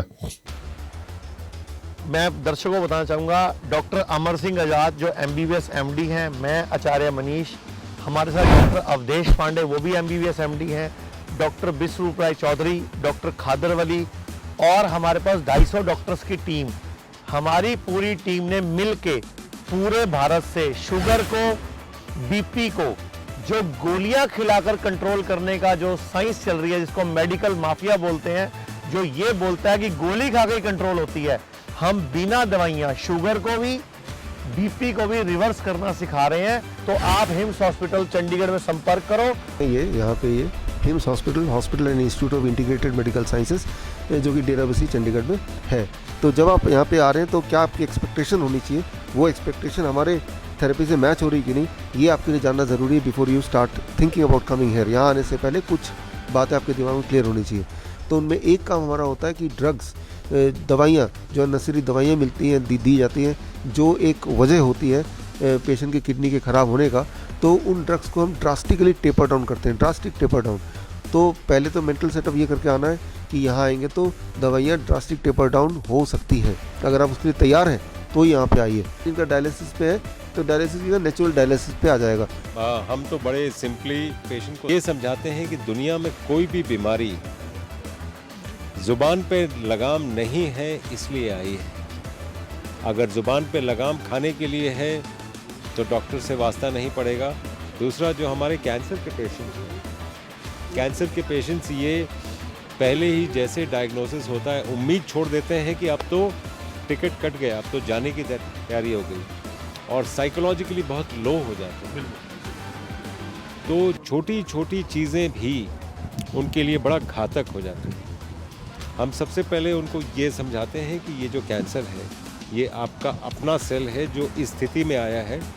क्या कोई स्थिति ऐसी है जिससे हम इसको रिवर्स कर पाएँ, और हम वही ये करते हैं। ये जितने भी आप पेशेंट देख रहे हैं ये सभी कैंसर के पेशेंट हैं। हिम्स हॉस्पिटल में हम लोग आयुर्वेद की अम्ब्रेला के नीचे हम लोग काम करते हैं, और यहाँ पे बिना किसी दवाई के, बिना किसी सर्जरी के बीमारियों का इलाज करते हैं। लीवर रोग, किडनी रोग, heart, psoriasis, cancer, leucoderma, BP, sugar, thyroid, मोटापा, घुटनों का दर्द, या आप भी हैं इन जैसी किसी भी लाइलाज बीमारी से परेशान, तो अब आपको चिंता करने की कोई आवश्यकता नहीं है, क्योंकि हम लेकर आए हैं हिम्स के नाम से दिल्ली व चंडीगढ़ के अंदर 2 बड़े हॉस्पिटल हैं, जहां पर आपके खाने पीने रहने की सुविधा के साथ साथ एक ही छत के नीचे Ayurveda, panchakarma, naturopathy, homeopathy, allopathy व आहारीय चिकित्सा के माध्यम से आपकी बीमारी का सही समय पर सही समाधान किया जाता है। अगर आप भी चाहते हैं अपनी बीमारी का सही समाधान सही समय पर पाना, तो आप हमारे हिम्स हॉस्पिटल में आकर भी अपनी बीमारी का इलाज करवा सकते हैं। ਕਿਉਂਕਿ ਉੱਥੇ ਭੈੜੀਆਂ ਭੈੜੀਆਂ ਗੈਸਾਂ ਬਣਦੀਆਂ ਨੇ, ਉਹ ਘੱਟ ਬੈਕਟੀਰੀਆ ਮਾਰਦੀਆਂ, ਜ਼ਹਿਰੀਲੀਆਂ ਨੇ ਉਹ। ਤੁਸੀਂ ਦੇਖੋ ਵੀ ਆਪਾਂ ਜਦੋਂ ਜਿਹੜੀ ਹਵਾ ਪਾਸ ਕਰਦੇ ਹਾਂ, ਬਹੁਤ ਲੋਕਾਂ ਦੀ ਜਿਹੜੀ ਹਵਾ ਹੁੰਦੀ, ਜਿਹਨਾਂ ਨੂੰ ਕਬਜ਼ੀ ਹੁੰਦੀ ਹੈ, ਉਹਨਾਂ ਦੀ ਹਵਾ ਬੜੀ ਫਾਉਲ ਹੁੰਦੀ ਹੈ, ਇੰਨੀ ਗੰਦੀ ਸਮੈਲ ਹੁੰਦੀ ਹੈ ਉਹਦੀ ਕਿ ਤੁਸੀਂ ਉਹਨਾਂ ਦੇ ਕੋਲੇ ਵੀ ਨਹੀਂ ਬੈਠ ਸਕਦੇ। ਬੜੀ ਇੰਪੋਰਟੈਂਟ ਚੀਜ਼ ਤੁਸੀਂ ਬੋਲ ਰਹੇ ਹੋ ਕਿ ਜਿਸ ਬੰਦੇ ਦੇ ਅੰਦਰ ਗੈਸ ਬਣਦੀ ਆ ਉਹਦੀ ਇਮਿਊਨਿਟੀ ਵੀ ਡਾਊਨ ਹੋ ਜਾਂਦੀ ਹੈ। ਬਿਲਕੁਲ ਹੈਗੀ, ਕਿਉਂਕਿ ਉਹ ਜਿਹੜੀਆਂ ਗੈਸਾਂ ਨੇ ਨਾ, ਜਿਹੜੀ ਗੈਸ ਤੁਸੀਂ ਦੇਖੋ, ਜਿਹੜੀ ਗੈਸ ਤੋਂ ਤੁਸੀਂ ਇੰਨਾ ਕੁ ਤੁਸੀਂ ਟੋਲਰੇਟ ਨਹੀਂ ਕਰ ਸਕਦੇ। ਇਹਦਾ ਮਤਲਬ ਗੈਸ ਕੀ ਆ? ਉਹ ਜ਼ਹਿਰੀਲੀ ਗੈਸ ਹੈ। ਉਹ ਜ਼ਹਿਰੀਲੀਆਂ ਹੁੰਦੀਆਂ ਨੇ ਗੈਸਾਂ। ਜ਼ਹਿਰੀਲੀਆਂ ਗੈਸਾਂ ਕਦੋਂ ਬਣਦੀਆਂ ਨੇ? ਉਹ ਉਦੋਂ ਹੀ ਬਣਨਗੀਆਂ ਜਦੋਂ ਤੁਹਾਡੀ ਫੂਡ ਹੈਬਿਟਸ ਠੀਕ ਨਹੀਂ ਹੈ ਜਾਂ ਤੁਸੀਂ ਕੌਂਸਟੀਪੇਟਡ ਹੋ। ਤੁਸੀਂ ਮੈਨੂੰ ਜਦੋਂ ਜਦ 2 ਸਾਲ ਤੋਂ ਮਿਲਟਸ ਖਾਣ ਲੱਗੇ ਹਾਂ, ਤਦ ਤੋਂ ਇਹ ਸਵਾਲ ਹੀ ਪੈਦਾ ਨਹੀਂ ਹੁੰਦਾ ਵੀ ਤੁਹਾਡੀ ਜਿਹੜੀ ਫਲੇਟਸ ਪਾਸ ਹੁੰਦੀ ਹੈ, ਕਿਸੇ ਨਾਲ ਬੰਦੇ ਬੈਠੇ ਨੂੰ ਪਤਾ ਲੱਗ ਜਾਏ ਵੀ ਤੁਸੀਂ ਫਲੇਟਸ ਪਾਸ ਕੀਤੀ ਹੈ। ਪਹਿਲਾਂ ਹੁੰਦਾ ਸੀਗਾ ਕਿ ਜਦੋਂ ਗੰਦ ਸੁਆਹ ਕੇ ਖਾਈ ਜਾਂਦੇ ਹੁੰਦੇ ਸੀਗੇ ਤਾਂ ਸਮੈਲ ਨਹੀਂ ਸੀਗੀ, ਆਪਣੇ ਆਪ ਨੂੰ ਬੜਾ ਔਡ ਲੱਗਦਾ ਸੀਗਾ। ਤਾਂ ਹੁਣ ਤੁਹਾਨੂੰ ਕੋਈ ਦਿੱਕਤ ਨਹੀਂ। ਜੇ ਤੁਸੀਂ ਹੈਲਦੀ ਖਾਣਾ ਖਾ ਰਹੇ ਹੋ, ਵਧੀਆ ਖਾਣਾ ਖਾ ਰਹੇ ਹੋ, ਤਾਂ ਤੁਹਾਡੀ ਜਿਹੜੀ ਫਲੇਟਸ ਹੈ, ਤੁਹਾਡਾ ਜਿਹੜਾ ਗੈਸ ਦਾ ਰਸਾव ਹੋ ਰਿਹਾ ਥੱਲਿਓਂ, ਤਾਂ ਉਹ ਕਦੀ ਵੀ ਤੁਹਾਨੂੰ ਦੂਜਾ ਬੰਦਾ ਜੱਜ ਵੀ ਨਹੀਂ ਕਰ ਸਕੇਗਾ ਕਿ ਤੁਸੀਂ ਗੈਸ ਪਾਸ ਕਰ ਰਹੇ ਹੋ। ਕੋਈ ਨੋਰਮਲ ਜਿਹਾ ਰੂਟੀਨ ਹੈ ਔਰ ਉਹ ਪਾਰਟ ਐਂਡ ਪਾਰਸਲ ਹੈ ਲਾਈਫ ਦਾ। ਅਤੇ ਜੇ ਹੈਲਦੀ ਫੂਡ ਹੈ ਕਦੀ ਨਹੀਂ ਹੋਵੇਗਾ। ਜੇ ਫਾਉਲ ਸਮੈਲ ਹੈ ਤਾਂ ਇਹਦਾ ਮਤਲਬ ਹੈ ਤੁਹਾਡਾ ਕੀ ਗਿਆ, ਤੁਹਾਡੀ ਜਾਂ ਤਾਂ ਉਹ ਮਲ ਰੁਕ ਰਿਹਾ, ਤੁਹਾਡੀ ਪ੍ਰੋਪਰ ਮੂਵਮੈਂਟ ਨਹੀਂ ਹੈ। ਪ੍ਰੋਪਰ ਮੂਵਮੈਂਟ ਨਹੀਂ ਤਾਂ ਉੱਥੇ ਜਿਹੜੇ ਬੈਕਟੀਰੀਆ ਨੇ ਉਹ ਜੰਮ ਜਾਂਦਾ, ਗੰਦਗੀ ਜੰਮ ਜਾਂਦੀ ਹੈ ਉੱਥੇ। ਫਿਰ ਉਹ ਜਿਹੜੇ ਨੇ ਐਨਏਰੋਬਿਕ ਬਣ ਗਿਆ ਨਾ। ਇੱਥੇ ਥੋੜ੍ਹੀ ਜਿਹੀ ਗੱਲ ਆਪਾਂ ਕਲੀਅਰ ਕਰ ਹੀ ਲਈਏ ਕਿ ਜਿਹੜੀ ਸਾਡੀ ਇੰਟੈਸਟਾਈਨ ਹੈ ਉਹ 'ਚ 2 ਤਰ੍ਹਾਂ ਦੇ ਬੈਕਟੀਰੀਆ ਹੁੰਦੇ ਆ। ਇੱਕ ਨੂੰ ਅਸੀਂ ਕਹਿੰਦੇ ਐਰੋਬਿਕ ਅਤੇ ਇੱਕ ਨੂੰ ਕਹਿੰਦੇ ਐਨਐਰੋਬਿਕ। ਐਨਐਰੋਬਿਕ ਦਾ ਮਤਲਬ ਜਿੱਥੇ ਹਵਾ ਨਹੀਂ ਪਹੁੰਚ ਰਹੀ। ਜਿੱਥੇ ਹਵਾ ਨਹੀਂ ਪਹੁੰਚ ਰਹੀ ਉੱਥੇ ਜਿਹੜਾ ਬੈਕਟੀਰੀਆ ਗਰੋ ਕਰਦਾ ਉਹਨੂੰ ਕਹਿੰਦੇ ਐਨਐਰੋਬਿਕ, ਯਾਨੀ ਕਿ ਉਹ ਹਵਾ ਹੈ ਨਹੀਂ ਸੀ ਉੱਥੇ, ਲੇਕਿਨ ਬੈਕਟੀਰੀਆ ਉੱਥੇ ਵੀ ਗਰੋ ਕਰਦਾ। ਉਹ ਜਿਹੜੇ ਬੈਕਟੀਰੀਆ ਹੁੰਦੇ ਨੇ ਸਾਰੇ ਉਹ ਡਿਜ਼ੀਜ਼ ਪ੍ਰੋਡਿਊਸਿੰਗ ਹੁੰਦੇ ਆ, ਪਲੱਸ ਫਾਉਲ ਗੰਦੀਆਂ ਗੈਸਾਂ ਪ੍ਰੋਡਿਊਸ ਕਰਦੇ ਆ। ਤੁਹਾਡੀ ਇੱਕ ਐਗਜ਼ਾਮਪਲ ਉਹਦੀ ਛੋਟੀ ਜਿਹੀ ਐਗਜ਼ਾਮਪਲ ਉੱਥੋਂ ਕਲੀਅਰ ਹੋ ਜਾਏਗਾ ਮੇਰੇ ਖਿਆਲ 'ਚ। ਜੇ ਤੁਹਾਡੇ ਘਰ 'ਚ ਤੁਸੀਂ ਕਿਚਨ ਦਾ ਕੂੜਾ ਇੱਕ ਦਿਨ ਨਾ ਚੱਕੋ ਤਾਂ ਤੁਹਾਡੇ ਕਿਚਨ ਦੀ ਬੱਕਟ 'ਚੋਂ ਸਮੈਲ ਆਉਣ ਲੱਗ ਜਾਂਦੀ ਹੈ, ਲੇਕਿਨ ਤੁਸੀਂ ਉਸੇ ਕੂੜੇ ਨੂੰ ਬਾਹਰ ਕਿਆਰੀ 'ਚ ਖੰਡਾ ਦਿਓ, ਫਿਰ ਸਮੈਲ ਆਉਂਦੀ ਹੈ? ਨਹੀਂ ਆਏਗੀ। ਉਹ ਕਿਉਂ? ਕਿਉਂਕਿ ਉਸ ਕੂੜੇ ਨੂੰ ਜੇ ਤੋੜਨਾ ਜਿਨ੍ਹਾਂ ਨੇ ਬੈਕਟੀਰੀਆ ਨੇ, ਜੇ ਤੁਹਾਡੀ ਬੱਕਟ 'ਚ ਪਏ ਆ ਤਾਂ ਐਨਏਰੋਬਿਕ ਨੇ, ਕਿਉਂਕਿ ਉਹਦੇ ਅੰਦਰ ਢੇਰ ਵੱਜ ਗਿਆ ਨਾ, ਉਹ ਥੱਲੇ ਹਵਾ ਨਹੀਂ ਪਹੁੰਚ ਰਹੀ। ਲੇਕਿਨ ਕੁਦਰਤ ਦੇ ਪ੍ਰੋਸੈਸ ਨੇ ਤਾਂ ਚੱਲਣਾ। ਉਹਦੇ ਅੰਦਰ ਦੋਨੋਂ ਕਿਸਮ ਦੇ ਬੈਕਟੀਰੀਆ ਹੈਗੇ ਆ। ਜੇ ਐਰੋਬਿਕ ਮਲਟੀਪਲਾਈ ਕਰਨਗੇ ਤਾਂ ਐਨਏਰੋਬਿਕ ਨੂੰ ਦੱਬ ਲੈਂਦੇ ਆ। ਫਿਰ ਉਹ ਐਰੋਬਿਕ ਦੀ ਜਿਹੜੀ ਮਲਟੀਪਲੀਕੇਸ਼ਨ ਹੁੰਦੀ ਹੈ ਫਾਸਟ ਹੁੰਦੀ ਹੈ, ਜਿਹਨਾਂ ਨੂੰ ਹਵਾ ਫ੍ਰੀ ਮਿਲ ਰਹੀ ਹੈ। ਜਿਹੜਾ ਕਿਚਨ ਦਾ ਕੂੜਾ ਤੁਸੀਂ ਬਾਹਰ ਆਪਣੀ ਕਿਆਰੀ 'ਚ ਖੰਡਾਤਾ, ਹੁਣ ਉੱਥੇ ਉਸ ਕੂੜੇ ਨੇ ਜਦੋਂ ਟੁੱਟਣਾ ਹੈ ਤਾਂ ਉਹਨੂੰ ਬੈਕਟੀਰੀਆ ਕਿਹੜੇ ਮਿਲਣਗੇ? ਐਰੋਬਿਕ, ਯਾਨੀ ਕਿ ਜਿਹਨਾਂ ਨੂੰ ਜਿਹੜੀ ਹਵਾ ਦੀ ਮੌਜੂਦਗੀ 'ਚ ਵੱਧਦੇ ਫੁੱਲਦੇ ਆ। ਉਹ ਜ਼ਿਆਦਾ ਤਾਕਤਵਰ ਹੁੰਦੇ ਆ ਅਤੇ ਜ਼ਿਆਦਾ ਨੰਬਰ ਵੀ ਜ਼ਿਆਦਾ ਹੁੰਦਾ ਉਹਨਾਂ ਦਾ। ਜਿਹੜੇ ਐਨਏਰੋਬਿਕ ਹੁੰਦੇ ਆ ਉਹ ਉਨੀ ਤੇਜ਼ੀ ਨਾਲ ਮਲਟੀਪਲਾਈ ਨਹੀਂ ਕਰਦੇ ਅਤੇ ਉਹ ਕਮਜ਼ੋਰ ਵੀ ਹੁੰਦੇ ਆ। ਉਹ ਸਿਰਫ ਉਦੋਂ ਹੀ ਮਲਟੀਪਲਾਈ ਕਰ ਸਕਦੇ ਆ ਜਿੱਥੇ ਹਵਾ ਨਹੀਂ ਹੈਗੀ। ਸੋ ਹੁਣ ਆਪਾਂ ਇਹਨੂੰ ਲਾਈਏ ਇੰਤੜੀਆਂ 'ਤੇ ਲਾਗੂ ਕਰਕੇ। ਇੱਥੇ ਬੜੀ ਚੀਜ਼ ਕਲੀਅਰ ਹੋ ਗਈ ਕਿ ਜੇਕਰ ਆਪਣੇ ਅੰਦਰੋਂ ਗੈਸ ਪਾਸ ਹੋ ਰਹੀ ਹੈ, ਗੰਦੀ ਗੈਸ ਪਾਸ ਹੋ ਰਹੀ ਹੈ, ਦੈਟ ਮੀਨਸ ਕਿ ਆਪਣੇ ਅੰਦਰ ਅੰਤੜੀਆਂ ਦੇ ਵਿੱਚ ਮਲ ਜੰਮਿਆ ਹੋਇਆ, ਉੱਥੇ ਹਵਾ ਨਹੀਂ ਜਾ ਰਹੀ, ਉਹ ਬੈਕਟੀਰੀਆ ਗਰੋ ਹੋ ਰਿਹਾ। ਬਿਲਕੁਲ ਉੱਥੇ ਕਿਉਂਕਿ ਜਦੋਂ ਮਲ ਜੰਮ ਜਾਏਗਾ ਤਾਂ ਜਿਹੜੀ ਉਹਦੇ ਡੂੰਘੀ ਅੰਦਰ ਹੋਏਗਾ, ਜਿਹੜਾ ਮਲ ਡਿਸਇੰਟੈਗਰੇਟ ਕਰ ਰਿਹਾ। ਹੁਣ ਮੰਨ ਲਓ ਐਡੀ ਮੋਟੀ ਲੇਅਰ ਜੰਮ ਗਈ, ਉਹਦੇ ਬਾਹਰ ਤਾਂ ਹਵਾ ਲੱਗ ਰਹੀ ਹੈ ਲੇਕਿਨ ਅੰਦਰਲੇ ਪਾਸੇ ਤਾਂ ਹਵਾ ਨਹੀਂ ਲੱਗ ਰਹੀ। ਉੱਥੋਂ ਗੈਸ ਆ ਰਹੀ, ਉੱਥੋਂ ਉੱਥੇ ਜਿਹੜੇ ਬੈਕਟੀਰੀਆ ਗਰੋ ਕਰਨਗੇ ਉਹ ਐਨਏਰੋਬਿਕ ਹੋਣਗੇ। ਕਿਉਂਕਿ ਖਾਣੇ ਨੇ ਤਾਂ ਜਿਹੜਾ ਖਾਣਾ ਮਰਿਆ ਹੋਇਆ ਹੈ ਉਹਨੇ ਤਾਂ ਇੱਕ ਵਾਰੀ ਟੁੱਟਣਾ ਹੈ। ਟੁੱਟਣ ਵਾਸਤੇ ਇਸ ਕੁਦਰਤ ਨੇ ਦੋ ਕਿਸਮ ਦੇ ਫੌਜੀ ਪਾਤੇ। ਇੱਕ ਐਰੋਬਿਕ ਪਾਤੇ ਵੀ ਜਿੱਥੇ ਆਕਸੀਜਨ ਮਿਲ ਗਈ ਤੁਸੀਂ ਭਾਈ ਕੰਮ ਕਰਿਓ, ਦੂਜਿਆਂ ਨੂੰ ਪਾਤਾ ਕਿ ਜਿੱਥੇ ਨਾ ਵੀ ਆਕਸੀਜਨ ਹੋਈ ਤਾਂ ਵੀ ਭਾਈ ਤੁਸੀਂ ਕਰ ਲਿਓ, ਪਰ ਤੁਹਾਡੀ ਡਿਊਟੀ ਬਾਅਦ 'ਚ ਹੈ। ਤੁਹਾਡੀ ਡਿਊਟੀ ਪਹਿਲਾਂ ਨਹੀਂ ਹੈ ਕਿ ਤੁਸੀਂ ਜਿਹੜਾ ਗੰਦੀ ਗੈਸਾਂ ਪੈਦਾ ਕਰਨੀਆਂ ਨੇ। ਜੇ ਐਰੋਬਿਕ ਹੈਗੇ ਨਾ ਫਿਰ ਐਰੋਬਿਕ ਦੀ ਲੋੜ ਨਹੀਂ ਹੈ, ਫਿਰ ਐਰੋਬਿਕ ਦੀ ਲੋੜ ਨਹੀਂ ਹੈ। ਫਿਰ ਐਰੋਬਿਕ ਦਬੇ ਰਹਿੰਦੇ ਆ, ਮਲਟੀਪਲਾਈ ਮਾੜੇ ਮੋਟੇ ਕਰਦੇ ਰਹਿੰਦੇ ਉਹ, ਲੇਕਿਨ ਉਹਨੇ ਰਹਿੰਦੇ ਜਿੰਨੇ ਜਾਗ ਬਣੀ ਰਹੇ ਉਹਨਾਂ ਦੀ ਜਾਗ ਬਣੀ ਰਹਿੰਦੀ ਹੈ, ਮੌਜੂਦਗੀ ਉਹਨਾਂ ਦੀ ਰਹਿੰਦੀ ਹੈ। ਮਰਦੇ ਨਹੀਂ ਹੈ ਕੋਈ, ਬਿਲਕੁਲ 100% ਨਹੀਂ ਮਰਦੇ, ਲੇਕਿਨ ਉਹ ਭਾਰੂ ਨਹੀਂ ਹੁੰਦੇ, ਭਾਰੂ ਐਰੋਬਿਕ ਹੋਣਗੇ। ਅਤੇ ਐਰੋਬਿਕ ਬੈਕਟੀਰੀਆ ਅਗਰ ਉੱਥੇ ਦੇ ਖਾਣੇ ਨੂੰ ਤੋੜ ਰਹੇ ਆ ਤਾਂ ਉਹ ਗੈਸ ਫਾਉਲ ਨਹੀਂ ਹੋਏਗੀ। ਉਹ ਕੋਈ ਤੁਸੀਂ ਕਮਰੇ 'ਚ ਬੈਠੇ ਹੋ, ਤੁਹਾਡੇ ਨਾਲ ਬੰਦੇ ਬੈਠੇ ਆ, ਤੁਸੀਂ ਗੈਸ ਪਾਸ ਕੀਤੀ ਹੈ, ਕੋਈ ਜੱਜ ਨਹੀਂ ਕਰ ਸਕਦਾ ਕਿ ਤੁਸੀਂ ਗੈਸ ਪਾਸ ਕੀਤੀ ਹੈ। ਸੋ ਇਹ ਇੱਕ ਬੜਾ ਕਮਾਲ ਦਾ ਫੈਨੋਮੀਨਾ ਜਿਹੜਾ ਸਾਨੂੰ ਜਾਣਨਾ ਬਹੁਤ ਜ਼ਰੂਰੀ ਹੈ, ਕਿਉਂਕਿ ਸਮੱਸਿਆ ਬਹੁਤ ਹੁੰਦੀ ਹੈ ਫੈਮਿਲੀਜ਼ ਦੇ ਅੰਦਰ। ਕੋਈ ਬੱਚੇ ਕੀ ਕਰਦੇ ਆ, ਕਦੀ ਪੋਟੀ ਸਵੇਰੇ ਜਾ ਰਹੇ ਆ, ਕਦੀ ਸ਼ਾਮ ਨੂੰ ਜਾ ਰਹੇ ਆ, ਕਦੀ ਦੁਪਹਿਰੇ ਜਾ ਰਹੇ ਆ, ਕਦੀ ਰਾਤ ਨੂੰ ਜਾ ਰਹੇ ਆ, ਵਿੱਚ ਵਾਲੇ ਰੋਕ ਲੈਂਦੇ ਆ। ਜਿੱਥੇ ਉਹਨਾਂ ਦਾ ਕਦੇ ਖੇਡਣ ਮਿਲਣ ਦਾ ਟਾਈਮ ਹੈ ਉੱਥੇ ਰੋਕ ਕੇ ਰੱਖਦੇ ਆ। ਉਹ ਕੀ ਹੋਏਗਾ, ਉਹ ਜਦੋਂ ਪੋਟੀ ਤੁਸੀਂ ਰੋਕ ਲਈ ਤਾਂ ਉੱਥੇ ਉਹ ਐਨਰੋਬਿਕ ਸਿਚੁਏਸ਼ਨ ਖੜੀ ਹੋ ਗਈ। ਕਿ ਜਦੋਂ ਮਲ ਇਕੱਠਾ ਹੋ ਗਿਆ ਤਾਂ ਉੱਥੇ ਗੈਸ ਨਹੀਂ ਮਿਲਣੀ। ਜਦੋਂ ਮਲ ਇਕੱਠਾ ਹੋ ਗਿਆ ਤਾਂ ਉੱਥੇ ਫਿਰ ਐਨਰੋਬਿਕ ਸ਼ੁਰੂ ਹੋ ਜਾਂਦਾ ਅਤੇ ਉੱਥੇ ਫਿਰ ਗੰਦੀ ਗੈਸ ਬਣਦੀ ਹੈ। ਬਾਥਰੂਮ ਬੰਦਾ ਪਿਸ਼ਾਬ ਰੋਕ ਲੈਂਦਾ, ਉਹਦੇ 'ਚ ਵੀ ਕੋਈ ਨੁਕਸਾਨ ਹੁੰਦਾ ਇੱਦਾਂ ਹੀ? ਨਹੀਂ, ਨੁਕਸਾਨ ਤਾਂ ਹੁੰਦਾ, ਲੇਕਿਨ ਉਹ 'ਚ ਬਾਥਰੂਮ ਦੇ ਅੰਦਰ ਬੈਕਟੀਰੀਆ ਨਹੀਂ ਹੁੰਦੇ। ਬਾਥਰੂਮ ਦੇ ਬੈਕਟੀਰੀਆ ਬਹੁਤ ਜ਼ਿਆਦਾ ਨਹੀਂ ਹੁੰਦੇ। ਬਾਥਰੂਮ ਦਾ ਜਿਹੜਾ ਸਮੈਲ ਹੁੰਦੀ ਉਹ ਅਮੋਨੀਆ ਦੀ ਸਮੈਲ ਹੁੰਦੀ ਹੈ। ਅਮੋਨੀਆ ਜਿਹੜਾ ਗੈਸ ਹੁੰਦੀ ਹੈ ਜਿਹੜੀ ਕਿ ਪ੍ਰੋਟੀਨ ਦਾ ਬ੍ਰੇਕਡਾਊਨ ਪ੍ਰੋਡਕਟ ਹੈ। ਪ੍ਰੋਟੀਨ ਜਦੋਂ ਹਜਮ ਹੁੰਦੇ ਤਾਂ ਅਮੋਨੀਆ ਪੈਦਾ ਕਰਦੇ ਆ। ਅਮੋਨੀਆ ਬਾਥਰੂਮ ਰਾਹੀਂ ਨਿਕਲਦਾ ਅਤੇ ਜਦੋਂ ਉਹ ਅਮੋਨੀਆ ਅੰਦਰ ਤਾਂ ਲਿਕੁਇਡ ਫਾਰਮ 'ਚ ਹੁੰਦਾ, ਲੇਕਿਨ ਜਦੋਂ ਬਾਹਰ ਆਉਂਦਾ ਤਾਂ ਨਾਲ ਦੀ ਨਾਲ ਗੈਸ ਫਾਰਮ 'ਚ ਆਉਣਾ ਸ਼ੁਰੂ ਹੋ ਜਾਂਦਾ। ਉਹਦੀ ਸਮੈਲ ਹੁੰਦੀ ਉਹ। ਜਦੋਂ ਤੁਸੀਂ ਦੇਖੋਗੇ ਜਿਹੜੇ ਬਾਥਰੂਮ ਸਾਫ਼ ਨਹੀਂ ਹੁੰਦੇ ਤਾਂ ਬਹੁਤ ਸਟਰੋਂਗ ਸਮੈਲ ਆਉਂਦੀ ਹੈ। ਉਹ ਸਮੈਲ ਜਿਹੜੀ ਕਾਹਦੀ ਹੁੰਦੀ ਹੈ, ਅਮੋਨੀਆ ਦੀ। ਉਹ ਕਿਉਂਕਿ ਪਿਸ਼ਾਬ ਰੁਕਦਾ ਤਾਂ ਉੱਥੇ ਗੈਸ ਇੰਨੀ ਜ਼ਿਆਦਾ ਹੋ ਜਾਂਦੀ ਵੀ ਤੁਹਾਨੂੰ ਫੀਲ ਵੀ ਹੋਣ ਲੱਗ ਜਾਂਦੀ ਹੈ। ਤਾਜ਼ੇ ਜਿੱਥੇ ਤੁਸੀਂ ਸਾਫ਼ ਸਫਾਈ ਹੈ ਉੱਥੇ ਤੁਹਾਨੂੰ ਹਲਕੀ ਜਿਹੀ ਸਮੈਲ ਆਏਗੀ, ਲੇਕਿਨ ਬਹੁਤ ਤੇਜ਼ ਸਮੈਲ ਨਹੀਂ ਆਏਗੀ। ਉਹ ਤੇਜ਼ ਸਮੈਲ ਉਦੋਂ ਆਉਂਦੀ ਹੈ ਜਦੋਂ ਉਹ ਉੱਥੇ ਰੁਕ ਜਾਂਦਾ ਹੈ ਪਿਸ਼ਾਬ, ਅਤੇ ਫਿਰ ਉਹਦੇ 'ਚ ਗੈਸ ਕਾਫੀ ਜ਼ਿਆਦਾ ਪੈਦਾ ਹੋਣੀ ਸ਼ੁਰੂ ਹੋ ਜਾਂਦੀ ਹੈ, ਫਿਰ ਉਹ ਫਾਉਲ ਸਮੈਲ ਆਉਂਦੀ ਹੈ। ਤਾਂ ਇਹ ਜਿਹੜੀ ਆਪਾਂ ਗੱਲ ਕਰ ਰਹੇ ਸੀਗੇ ਕਿ ਜਿਹੜੀ ਐਨਰੋਬਿਕ ਸਿਚੁਏਸ਼ਨ ਹੈ ਉਹਦੇ ਅੰਦਰ ਜਿਹੜੀ ਹੈ ਉਹ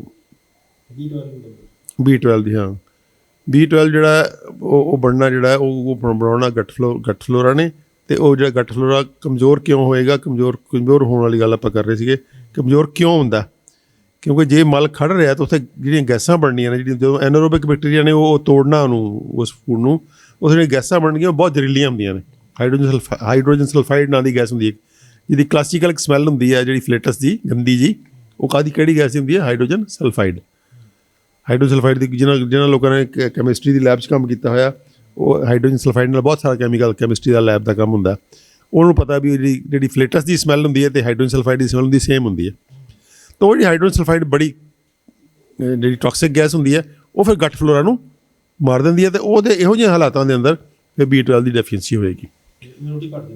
ਹਾਂ, ਤਾਂ ਉਹਦੇ 'ਚ B12 ਦੀ ਡੈਫੀਸ਼ੀਐਂਸੀ ਜਿਹੜੀ ਹੈ, ਸੋ ਉਹ ਕਿੱਦਾਂ ਪੂਰੀ ਕਰਨੀ ਹੈ, ਕਬਜੀ ਨਹੀਂ ਹੋਣ ਦੇਣੀ, ਪ੍ਰੀਬਾਇਓਟਿਕ ਅਤੇ ਪ੍ਰੋਬਾਇਓਟਿਕ ਟਾਈਪ ਫੂਡ ਖਾਣੇ ਆ, ਅਤੇ ਆਪਣੀ ਲਿਵਰ ਚਲੋ ਲਿਵਰ ਤਾਂ ਹੈਗਾ ਹੀ ਨਾਲ, ਉਹ ਤਾਂ ਸਾਰੇ ਕੰਮਾਂ ਲਈ ਹੈਗਾ।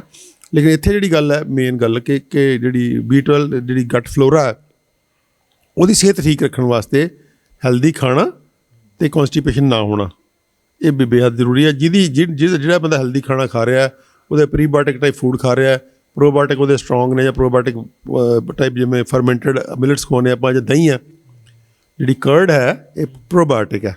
ਜਿਹੜਾ ਫਰਮੈਂਟਡ ਮਿਲਟਸ ਨੇ, ਅੰਬਲੀ ਹੈ, ਉਹ ਪ੍ਰੋਬਾਇਓਟਿਕ ਹੈ। ਜਿਹੜੇ ਫੂਡਸ ਨੇ ਪ੍ਰੀਬਾਇਓਟਿਕ ਨੇ, ਇਹ ਫੂਡ ਨੇ। ਤਾਂ ਜੇ ਪ੍ਰੀਬਾਇਓਟਿਕ ਪ੍ਰੋਬਾਇਓਟਿਕ ਬੈਲੈਂਸ ਠੀਕ ਹੈ ਅਤੇ ਅਸੀਂ ਫਾਈਬਰ ਫੂਡ ਖਾ ਰਹੇ ਹਾਂ ਅਤੇ ਕਬਜੀ ਸਾਨੂੰ ਹੈ ਨਹੀਂ ਜੀ, ਸਾਡੀ ਫਲੇਟਸ ਜਿਹੜੀ ਹੈ, ਜਿਹੜਾ ਗੈਸ ਸਿਰਿਸ ਦੀ ਹੈ, ਬਿਲਕੁਲ ਬਦਬੂਦਾਰ ਨਹੀਂ ਹੈ, ਤਾਂ ਸਮਝ ਲਓ ਕਿ ਤੁਹਾਡੀ ਇੰਟੈਸਟਾਈਨ ਦੀ ਹੈਲਥ ਜਿਹੜੀ ਹੈ ਓਕੇ ਹੈ ਅਤੇ ਤੁਹਾਨੂੰ B12 ਦੀ ਡੈਫੀਸ਼ੀਐਂਸੀ ਨਹੀਂ ਹੋਏਗੀ। ਸੋ ਅੱਗੇ ਆ ਜੇ ਆਪਾਂ ਬਾਕੀ ਦੇ ਜਿਹੜੇ ਵਾਟਰ ਸੋਲੂਬਲ ਵਾਈਟਮਿਨ ਨੇ, ਉਹਦੇ ਅੰਦਰ ਤੁਹਾਡਾ ਆ ਗਿਆ ਸੀ ਵਾਈਟਮਿਨ ਬੜਾ ਇੰਪੋਰਟੈਂਟ ਹੈ। ਸੀ ਵਾਈਟਮਿਨ ਜਿਹੜਾ ਉਹ ਹਰ ਸੈੱਲ ਨੂੰ ਚਾਹੀਦਾ, ਹਰ ਸੈੱਲ ਨੂੰ ਆਪਣੇ ਆਪ ਨੂੰ ਜਿਹੜੇ ਅਫੈਂਡਿੰਗ ਬੈਕਟੀਰੀਆ ਤੋਂ ਬਚਣ ਲਈ, ਵਾਇਰਸਿਸ ਤੋਂ ਬਚਣ ਲਈ, ਹਰ ਕੰਮ ਲਈ ਐਪੀਥੀਲੀਅਮ ਦੀ ਸੈੱਲ ਲੇਅਰ ਜਿਹੜੀ ਸਾਡੀ ਝਿੱਲੀ ਹੁੰਦੀ ਹੈ, ਉਹਦੀ ਹੈਲਥ ਲਈ ਬੇਹੱਦ ਜ਼ਰੂਰੀ ਹੁੰਦਾ ਵਾਈਟਮਿਨ ਸੀ ਜਿਹੜਾ ਹੈ ਇਹ ਸਾਰੇ ਜੂਸੀ ਕੋਈ ਵੀ ਚੀਜ਼ ਹੈ, ਖਾਸ ਕਰਕੇ ਜੂਸੀ ਫਲ ਜਿਵੇਂ ਸੰਤਰੇ ਵਾਲੀ ਫੈਮਿਲੀ ਹੈ, ਨਿੰਬੂ ਵਾਲੀ ਫੈਮਿਲੀ ਹੈ, ਇਹ ਵਿਟਾਮਿਨ C ਰਿਚ ਹੈ। ਆਮਲਾ ਸਭ ਤੋਂ ਉੱਤਮ ਮਤਲਬ ਇੱਕ ਆਮਲੇ 'ਚ ਕਹਿੰਦੇ 10 ਸੰਤਰਿਆਂ ਜਿੰਨਾ ਵਿਟਾਮਿਨ ਸੀ ਹੁੰਦਾ ਇੱਕ ਆਮਲੇ 'ਚ। ਤਾਂ ਵਿਟਾਮਿਨ ਈ ਜਿਹੜਾ ਆਮਲਾ ਹੈ ਵਿਟਾਮਿਨ ਸੀ ਦਾ ਬਹੁਤ ਹੀ ਸਭ ਤੋਂ ਵਧੀਆ ਉੱਤਮ ਸੋਰਸ ਹੈ ਨੇਚਰ ਦੇ ਅੰਦਰ। ਉਸ ਤੋਂ ਬਾਅਦ ਤੁਹਾਡੀ ਜਿਹੜੀ ਸਿਟਰਸ ਫੈਮਿਲੀ ਹੈ ਉਹ ਹੈ, ਅਤੇ ਪਲੱਸ ਜੂਸੀ ਕੋਈ ਵੀ ਚੀਜ਼ ਹੈ ਜਿਹੜੀ ਜੂਸੀ ਹੈ ਉਹਦੇ ਅੰਦਰ ਵਿਟਾਮਿਨ ਸੀ ਭਰਪੂਰ ਮਾਤਰਾ 'ਚ ਹੁੰਦਾ।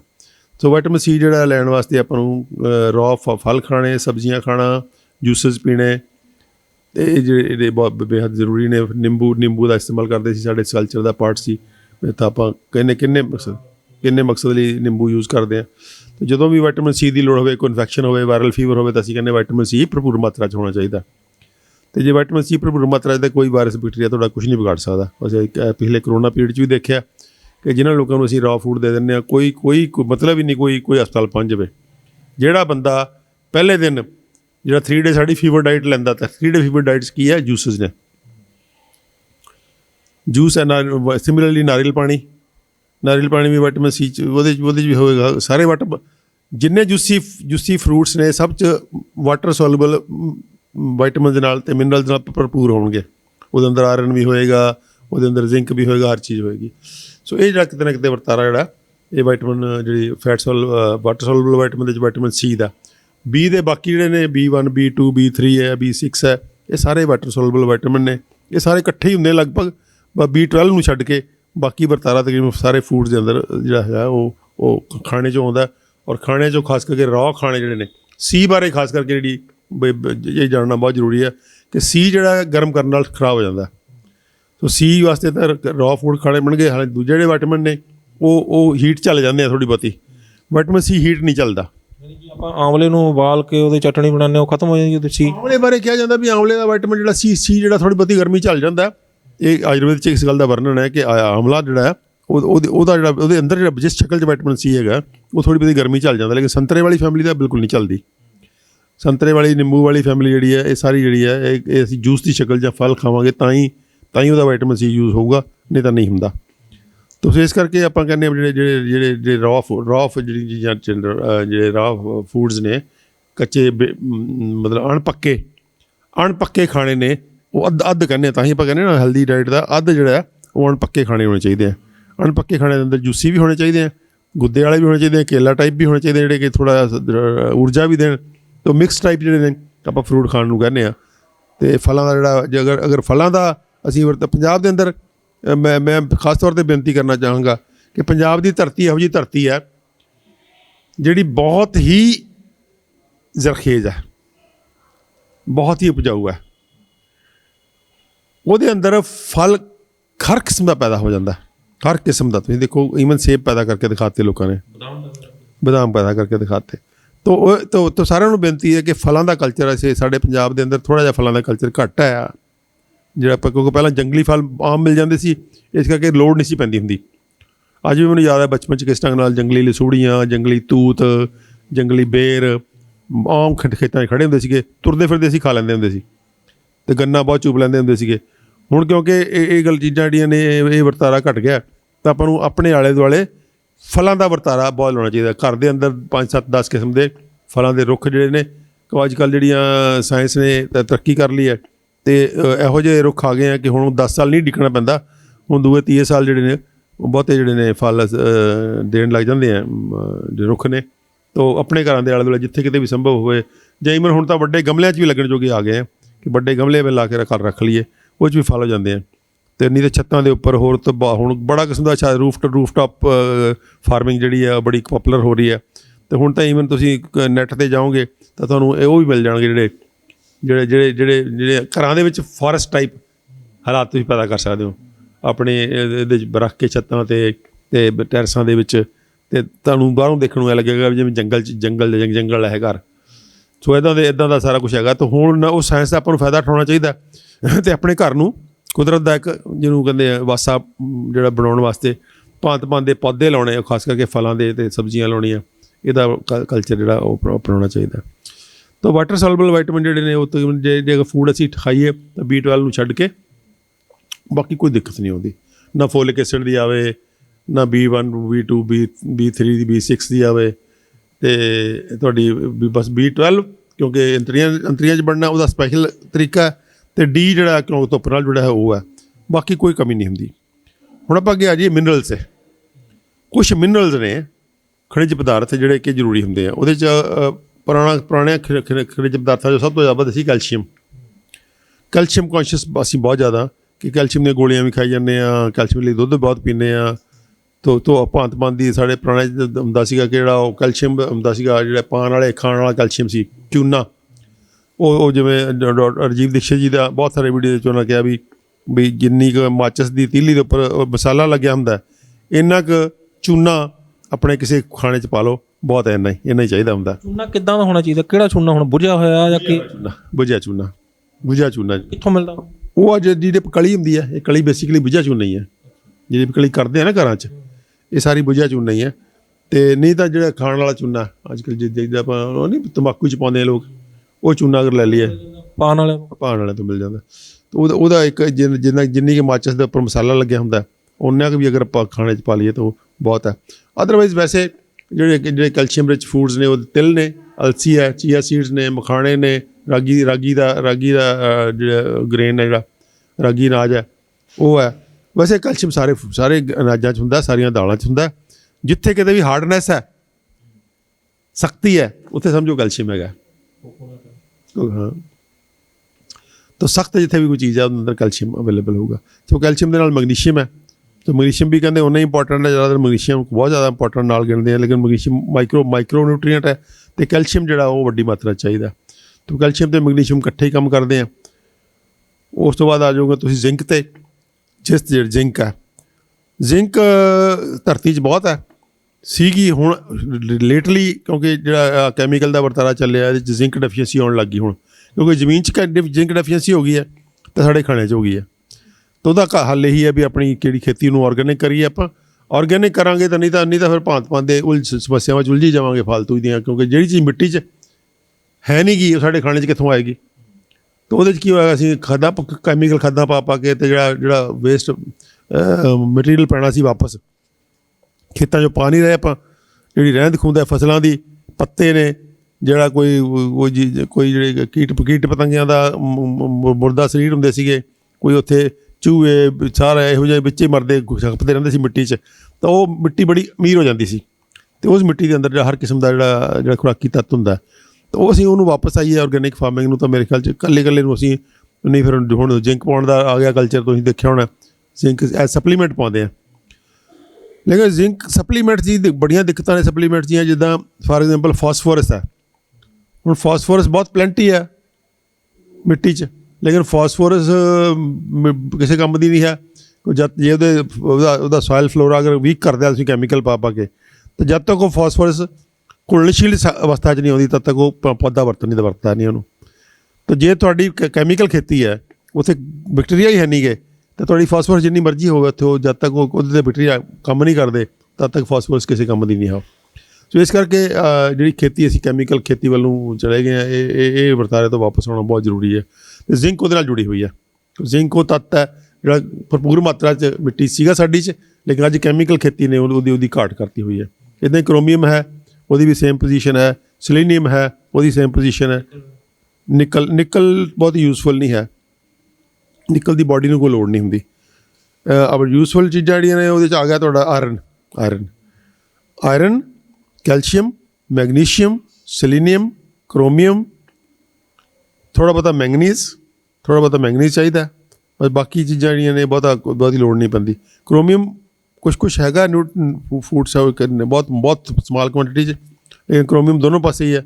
ਕ੍ਰੋਮੀਅਮ ਟੌਕਸਿਕ ਵੀ ਜਿਹੜਾ ਕੈਮੀਕਲ ਇੰਡਸਟਰੀ 'ਚੋਂ ਆ ਰਿਹਾ ਉਹ ਟੌਕਸਿਕ ਹੈ, ਅਤੇ ਉਹ ਕ੍ਰੋਮੀਅਮ ਦੋਨੋਂ ਤਰ੍ਹਾਂ ਦਾ। ਤਾਂ ਬਾਕੀ ਜਿਹੜੀਆਂ ਕੁਛ ਮੈਟਲਸ ਨੇ, ਉਹ ਜਿਵੇਂ ਟਿਨ ਹੈ ਜਾਂ ਤੁਹਾਡਾ ਨਿਕਲ ਹੈ, ਇਹਦੀ ਕੋਈ ਬਹੁਤੀ ਬਾਡੀ ਨੂੰ ਲੋੜ ਨਹੀਂ ਹੈ।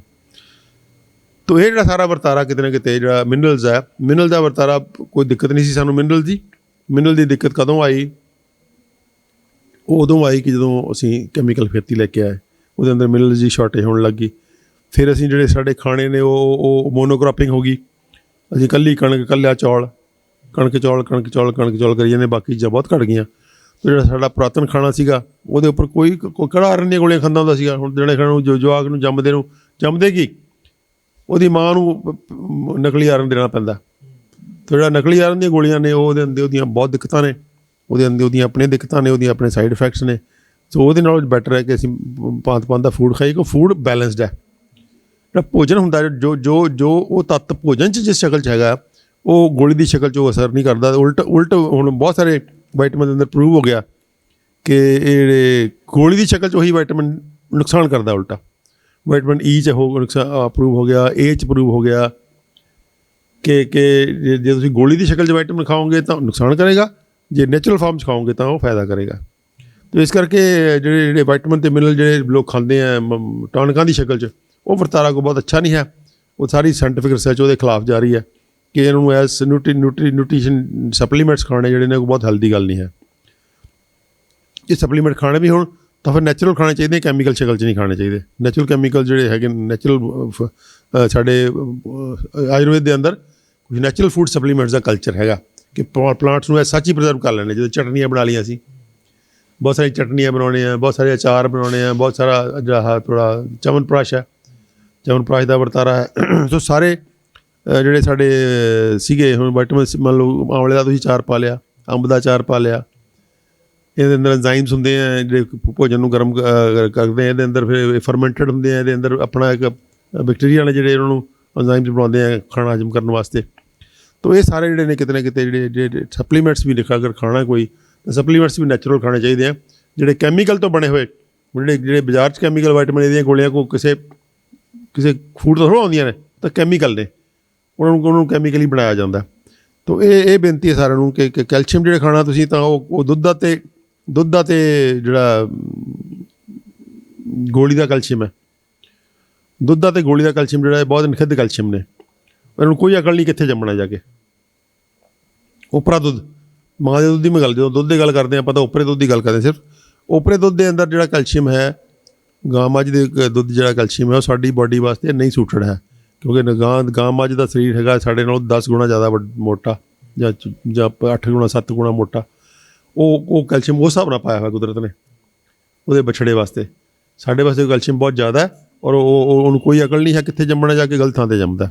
ਸੋ ਕੈਲਸ਼ੀਅਮ ਅਗਰ ਲੈਣਾ ਸੀ ਜਾਂ ਤਾਂ ਸਾਡੀ ਆਪਣੀ ਮਾਂ ਦਾ ਦੁੱਧ ਹੋਵੇ ਉਹ ਠੀਕ ਹੈ, ਜਾਂ ਫਿਰ ਜਿਹੜਾ ਹੈ ਤੁਹਾਡਾ ਬਾਕੀ ਫੂਡਸ ਨੇ, ਖਾਸ ਕਰਕੇ ਤਿਲ, ਅਲਸੀ, ਚੀਆ ਸੀਡਸ ਜਾਂ ਮਖਾਣੇ ਜਾਂ ਰਾਗੀ ਦਾ ਆਟਾ, ਇਹ ਜਿਹੋ ਜਿਹੀਆਂ ਚੀਜ਼ਾਂ ਜਿਹੜੀਆਂ ਨੇ ਉਹ ਕੈਲਸ਼ੀਅਮ ਰਿਚ ਫੂਡਸ ਹੈਗੇ ਨੇ ਜਿਹੜੇ। ਸੋ ਇਸੇ ਤਰ੍ਹਾਂ ਜਿਹੜੇ ਬਾਕੀ ਵਰਤਾਰੇ ਜਿਹੜੇ ਨੇ ਸਾਰੇ ਕਿਤੇ ਨਾ ਕਿਤੇ ਫੂਡ ਰਾਹੀਂ ਵਾਈਟਮਿਨ ਅਤੇ ਮਿਨਰਲ ਜਿਹੜਾ ਪੂਰਤੀ ਹੈ ਉਹ ਖੁਰਾਕ 'ਚੋਂ ਹੋਣੀ ਚਾਹੀਦੀ ਹੈ, ਖੁਰਾਕ 'ਚੋਂ ਹੋਣੀ ਚਾਹੀਦੀ ਹੈ। ਜੇ ਖਾਣੀ ਵੀ ਪੈ ਗਈ ਤਾਂ ਫਿਰ ਸਾਡੇ ਜਿਹੜੀ ਹੈ ਆਯੁਰਵੇਦ ਦੇ ਅੰਦਰ ਇੱਦਾਂ ਦੀ ਮੈਡੀਸਨਸ ਹੈਗੀਆਂ ਠੀਕ ਹੈ, ਜਿਹਨਾਂ ਦਾ ਸੋਰਸ ਨੈਚੁਰਲ ਹੈ। ਉਹ ਨੈਚੁਰਲ ਸੋਰਸ ਦੀਆਂ ਜਿਹੜੀਆਂ ਚੀਜ਼ਾਂ ਨੇ ਉਹ ਖਾਣੀਆਂ ਉਹ ਲਈਆਂ ਜਾ ਸਕਦੀਆਂ। ਜਾਂ ਜਿਵੇਂ ਸਾਡੇ ਬਣੇ ਹੋਏ ਜੂਸਸ ਨੇ, ਗ੍ਰੀਨ ਜੂਸ, ਅਸੀਂ ਜਿਹਦਾ ਗ੍ਰੀਨ ਜੂਸ ਰਿਕਮੈਂਡ ਕਰਦੇ ਹਾਂ, ਰੈੱਡ ਜੂਸ ਰਿਕਮੈਂਡ ਕਰਦੇ ਹਾਂ, ਵੰਡਰਫੁਲ ਉਹ ਸੋਰਸਿਸ ਨੇ ਮਿਨਰਲ ਅਤੇ ਵਾਈਟਮਿਨ ਦੀਆਂ। ਸੋ ਉਹ ਬੜੇ ਸਸਤੇ ਨੇ। ਗ੍ਰੀਨ ਜੂਸ ਪੀਣਾ ਕੀ ਔਖਾ, ਕੀ ਆ ਮੌਸਮ ਜਦੋਂ ਘੀਆ ਦਾ ਮੌਸਮ ਹੈ ਤਾਂ ਘੀਆ ਬਹੁਤ ਸਸਤਾ ਹੁੰਦਾ, ਕੋਈ ਮਿਕਸੀ 'ਚ ਗੇੜਾ ਦਿਓ ਅਤੇ ਮੁੜ ਕੇ ਪਤਲੇ ਪੌਣੇ 'ਚ ਪੁਣ ਲਓ, ਉਹ ਜੂਸ ਬਣ ਗਿਆ। ਇਸੇ ਤਰ੍ਹਾਂ ਖੀਰੇ ਦੇ ਮੌਸਮ ਖੀਰਾ ਬਹੁਤ ਸਸਤਾ। ਜਿਹੜਾ ਦੂਜਾ ਹਲਵਾਈ ਵਾਲਾ ਜਿਹੜਾ ਮਿਠਾਈ ਵਾਲਾ ਪੇਠਾ ਵੀ ਬਹੁਤ ਮਹਿੰਗਾ ਨਹੀਂ ਪੈਂਦਾ, ਉਹਦਾ ਜੂਸ ਬਹੁਤ ਅੱਛਾ ਨਿਕਲਦਾ। ਸੋ ਇਸ ਸੰਤਰੇ ਦੇ ਮੌਸਮ 'ਚ ਕਿਨੂੰ ਕਿੰਨਾ ਸਸਤਾ ਰਿਹਾ, ਕਿਨੂੰ ਇਸ ਕਰਕੇ ਸਾਨੂੰ ਕੋਈ ਐਸੀ ਦਿੱਕਤ ਨਹੀਂ ਹੋਣੀ ਚਾਹੀਦੀ ਜਿਹੜੀ ਵਾਈਟਮਿਨ ਅਤੇ ਮਿਨਰਲ ਦਾ ਪੂਰਾ ਕਰਨ ਲਈ। ਜੇਕਰ ਅਸੀਂ ਨਿਊਟ੍ਰੀਸ਼ਨ 'ਤੇ ਬੇਸਡ, ਖੁਰਾਕ 'ਤੇ ਬੇਸਡ ਆਪਣੇ ਆਲੇ ਦੁਆਲੇ ਇਹੋ ਜਿਹੀ ਖੁਰਾਕ ਖੜੀ ਕਰ ਲਈਏ, ਖੇਤੀ ਇਹੋ ਜਿਹੀ ਕਰੀਏ ਜਿਹਦੇ ਅੰਦਰ ਅਸੀਂ ਭਾਂਤ ਦੇ ਫੂਡ ਉਗਾਈਏ, ਤਾਂ ਕਿ ਇੱਕੋ ਹੀ ਤਰ੍ਹਾਂ ਦੇ ਫੂਡ ਖਾਈ ਜਾਣੇ ਜਾਂ ਉਹਦੇ 'ਚ ਵੈਰਾਈਟੀ ਨਾ ਹੋਣਾ ਜਿਹੜਾ ਉਹ ਸਾਡੀ ਸਿਹਤ ਦੇ ਵਾਈਟਮਿਨ ਅਤੇ ਮਿਨਰਲ ਦੀ ਘਾਟ ਦਾ ਕਾਰਨ ਬਣਦਾ। ਜੇ ਅਸੀਂ ਹੁਣ ਜਿਵੇਂ ਆਇਰਨ ਦੀ ਡੈਫੀਸ਼ੀਐਂਸੀ ਪੂਰੀ ਕਰਨੀ, ਕੜੀ ਪੱਤਾ, ਅਸੀਂ ਜਦੋਂ ਖੂਨ ਦੀ ਕਮੀ ਹੁੰਦੀ ਤਾਂ ਅਸੀਂ ਉਹਨੂੰ ਜਿਹੜੀ ਰੈਸਪੀ ਹੈ ਡਾਕਟਰ ਖਾਦਰਵਲੀ ਦੀ ਕਿ 20 ਪੱਤੇ 20-25 ਪੱਤੇ ਤੁਸੀਂ ਕੜੀ ਪੱਤੇ ਦੇ ਉੱਤੇ ਚਟਨੀ ਕੁੱਟ ਕੇ ਉਹਨੂੰ ਖੱਟੀ ਚਾਟੀ ਦੀ ਲੱਸੀ 'ਚ ਰੱਖ ਦਿਓ ਅਤੇ 2 ਘੰਟੇ ਬਾਅਦ ਉਹਨੂੰ ਪੀ ਲਓ। ਉਹਦੇ ਅੰਦਰ ਜਿਹੜਾ ਜੋ ਤੱਤ ਆ ਜਾਣਗੇ ਉਹ ਖੂਨ ਦੀ ਕਮੀ ਪੂਰੀ ਕਰਨ ਵਾਸਤੇ ਉਹਦੇ ਵੰਡਰਫੁਲ ਹੋਣਗੇ। ਤਾਂ ਇਹ ਸਾਰੇ ਦਾ ਸਾਰਾ ਵਰਤਾਰਾ ਕਿਤੇ ਨਾ ਕਿਤੇ ਮੈਂ ਸਮਝਦਾ ਕਿ ਖੁਰਾਕ 'ਤੇ ਆਧਾਰਿਤ ਹੋਣਾ ਚਾਹੀਦਾ। ਡਾਕਟਰ ਸਾਹਿਬ ਤੁਸੀਂ ਇਹ ਦੱਸਿਆ ਵੀ ਮਿਨਰਲਸ ਅਤੇ ਜਿਹੜੇ ਵਾਈਟਾਮਿਨ ਦੇ ਸੋਰਸ ਕਿਹੜੇ ਨੇ, ਵਿਟਾਮਿਨ ਅਤੇ ਮਿਨਰਲਸ ਦੇ ਜਿਹੜੇ ਬੋਡੀ ਦੇ ਅੰਦਰ ਰੋਲ ਕੀ ਹੈਗਾ। ਹੁਣ ਥੋੜ੍ਹਾ ਜਿਹਾ ਜਾਂਦਿਆਂ ਨੇ ਇਹ ਵੀ ਦੱਸ ਦਿਓ ਕਿ ਜਦੋਂ ਇਹਨਾਂ ਤੱਤਾਂ ਦੀ ਘਾਟ ਹੋ ਜਾਂਦੀ ਹੈ ਸਰੀਰ ਦੇ ਅੰਦਰ ਤਾਂ ਉਦੋਂ ਫਿਰ ਕਿਹੜੀਆਂ ਬਿਮਾਰੀਆਂ ਜਿਹੜੀਆਂ ਨੇ ਉਹ ਅੰਦਰ ਫੈਲ ਜਾਂਦੀਆਂ ਨੇ, ਕਿਉਂਕਿ ਹਰ ਬੰਦਾ ਆਪਣੀ ਵੀਡੀਓ ਨਹੀਂ ਦੇਖ ਰਿਹਾ, ਹਰ ਬੰਦਾ ਆਪਣੇ ਤਰੀਕੇ ਨਾਲ ਫੋਲੋ ਨਹੀਂ ਕਰ ਰਿਹਾ। ਬਹੁਤ ਸਾਰੇ 버ਗਰ ਪੀਜ਼ੇ ਤੇ ਹੋਰ ਜਿਹੜੇ ਪੁੱਠੇ ਸਿੱਧੇ ਭੋਜਨ ਖਾ ਕੇ ਤੇ ਆਪਣੇ ਸਰੀਰ ਨੂੰ ਖਰਾਬ ਕਰ ਰਹੇ ਨੇ। ਜਦੋਂ ਇਹ ਡੈਫੀਸ਼ੀਐਂਸੀ ਹੁੰਦੀ ਹੈ, ਘਾਟ ਹੁੰਦੀ ਹੈ ਬੋਡੀ ਦੇ ਅੰਦਰ, ਕਿਹੜੇ ਰੋਗ ਪੈਦਾ ਹੁੰਦੇ? ਹਾਂ, ਇਹ ਨਾ ਵਿਟਾਮਿਨ ਦੀ ਘਾਟ ਨਾਲ, ਜਿਵੇਂ ਕੈਲਸ਼ੀਅਮ ਦੀ ਘਾਟ ਅਗਰ ਹੋ ਗਈ, ਮੰਨ ਲਓ ਕੈਲਸ਼ੀਅਮ ਦੀ ਘਾਟ ਆਮ ਤੌਰ 'ਤੇ ਨਹੀਂ ਉਨੀ ਹੁੰਦੀ ਜਿੰਨੀ ਵਿਟਾਮਿਨ ਡੀ ਦੀ ਘਾਟ ਹੈ। ਅਗਰ ਡੀ ਪੂਰਾ ਹੈ ਅਤੇ ਨਾਲ ਕੈਲਸ਼ੀਅਮ ਰਿਚ ਫੂਡਸ ਅਸੀਂ ਖਾ ਰਹੇ ਹਾਂ ਤਾਂ ਕੈਲਸ਼ੀਅਮ ਦੀ ਘਾਟ ਨਹੀਂ ਹੋਏਗੀ, ਲੇਕਿਨ ਹੋਏਗੀ ਤਾਂ ਫਿਰ ਹੱਡੀਆਂ ਕਮਜ਼ੋਰ ਹੋ ਜਾਂਦੀਆਂ, ਉਹਦੇ ਨਾਲ ਹੱਡੀਆਂ ਕਮਜ਼ੋਰ ਹੋ ਜਾਂਦੀਆਂ ਨੇ। ਅੱਜ ਕੱਲ੍ਹ ਜਿਹੜਾ ਵਰਤਾਰਾ ਦਿਖ ਰਿਹਾ ਕਿ ਹੱਡੀਆਂ ਕਮਜ਼ੋਰ ਹੋ ਗਈਆਂ ਅਤੇ ਫ੍ਰੈਕਚਰ ਬਹੁਤ ਜ਼ਿਆਦਾ ਹੋਣ ਲੱਗ ਗਿਆ। ਪੁਰਾਣੇ ਜ਼ਮਾਨੇ 'ਚ ਫ੍ਰੈਕਚਰ ਐਡੀ ਜਲਦੀ ਨਹੀਂ ਸੀ ਹੁੰਦਾ, ਹੱਡੀਆਂ ਬੜੀਆਂ ਮਜ਼ਬੂਤ ਸੀਗੀਆਂ। ਵੈਸਲਸ ਦੇ ਵਿੱਚ ਵੀ ਲੋੜ ਹੁੰਦੀ ਹੈ? ਹਾਂ, ਜਿਹੜਾ ਕੈਲਸ਼ੀਅਮ ਤਾਂ ਬਹੁਤ ਥਾਵਾਂ 'ਤੇ ਚਾਹੀਦਾ। ਕੈਲਸ਼ੀਅਮ ਤਾਂ ਤੁਸੀਂ ਬਲੱਡ 'ਚ ਵੀ ਚਾਹੀਦਾ, ਕਲੌਟਿੰਗ ਲਈ ਚਾਹੀਦਾ। ਜੇ ਕੈਲਸ਼ੀਅਮ ਦੀ ਬਹੁਤ ਘਾਟ ਹੋ ਗਈ ਤਾਂ ਕੈਲਸ਼ੀਅਮ ਜਿਹੜਾ ਬਲੱਡ ਬਲੀਡਿੰਗ ਜ਼ਿਆਦਾ ਹੋ ਸਕਦੀ ਹੈ, ਲੇਕਿਨ ਹੁੰਦੀ ਨਹੀਂ ਆਮ ਤੌਰ 'ਤੇ, ਕਿਉਂਕਿ ਬਹੁਤ ਥੋੜ੍ਹਾ ਕੈਲਸ਼ੀਅਮ ਚਾਹੀਦਾ ਹੁੰਦਾ ਉਹਦੇ ਲਈ। ਉਹਦੇ ਪ੍ਰੋਮੀਨੈਂਟ ਜਿਹੜੀ ਆਪਾਂ ਬਿਮਾਰੀ ਉਸ ਦੀ ਗੱਲ ਕਰੀਏ, ਜਿਹੜੀ ਪ੍ਰੋਮੀਨੈਂਟ ਹੈ, ਹੱਡੀਆਂ ਦੀ ਕਮਜ਼ੋਰੀ ਆਪਾਂ ਕਹਿ ਸਕਦੇ ਹਾਂ ਕੈਲਸ਼ੀਅਮ ਦੀ ਘਾਟ ਕਰਕੇ ਹੋ ਸਕਦੀ ਹੈ।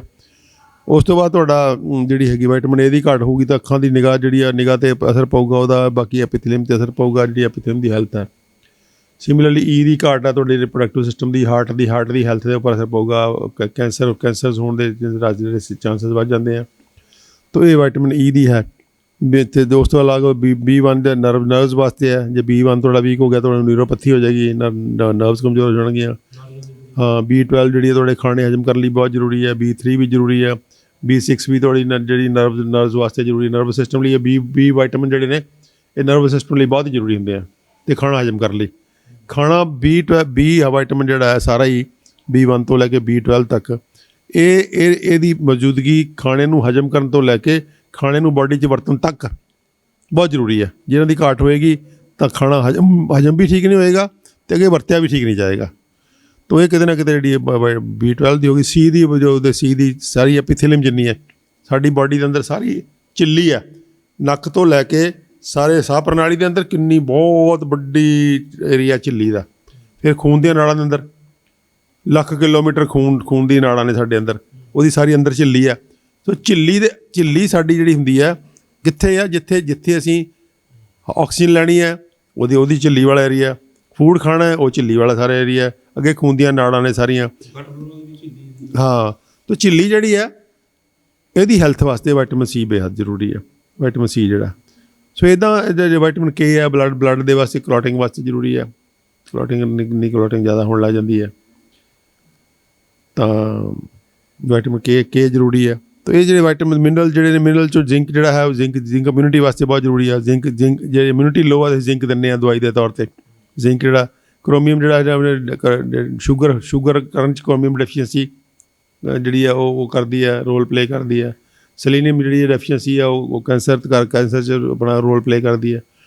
ਤਾਂ ਇਹ ਕਿਤੇ ਨਾ ਕਿਤੇ ਇਹ ਸਾਰੇ ਵਿਟਾਮਿਨਸ ਅਤੇ ਮਿਨਰਲ ਜਿਹੜੇ ਨੇ ਇਹ ਬਾਡੀ ਦੇ ਅਲੱਗ-ਅਲੱਗ ਅੰਗਾਂ ਲਈ ਅਲੱਗ-ਅਲੱਗ ਥਾਵਾਂ 'ਤੇ ਆਪਾਂ ਆਪਣਾ ਕੰਮ ਕਰਦੇ ਹਾਂ।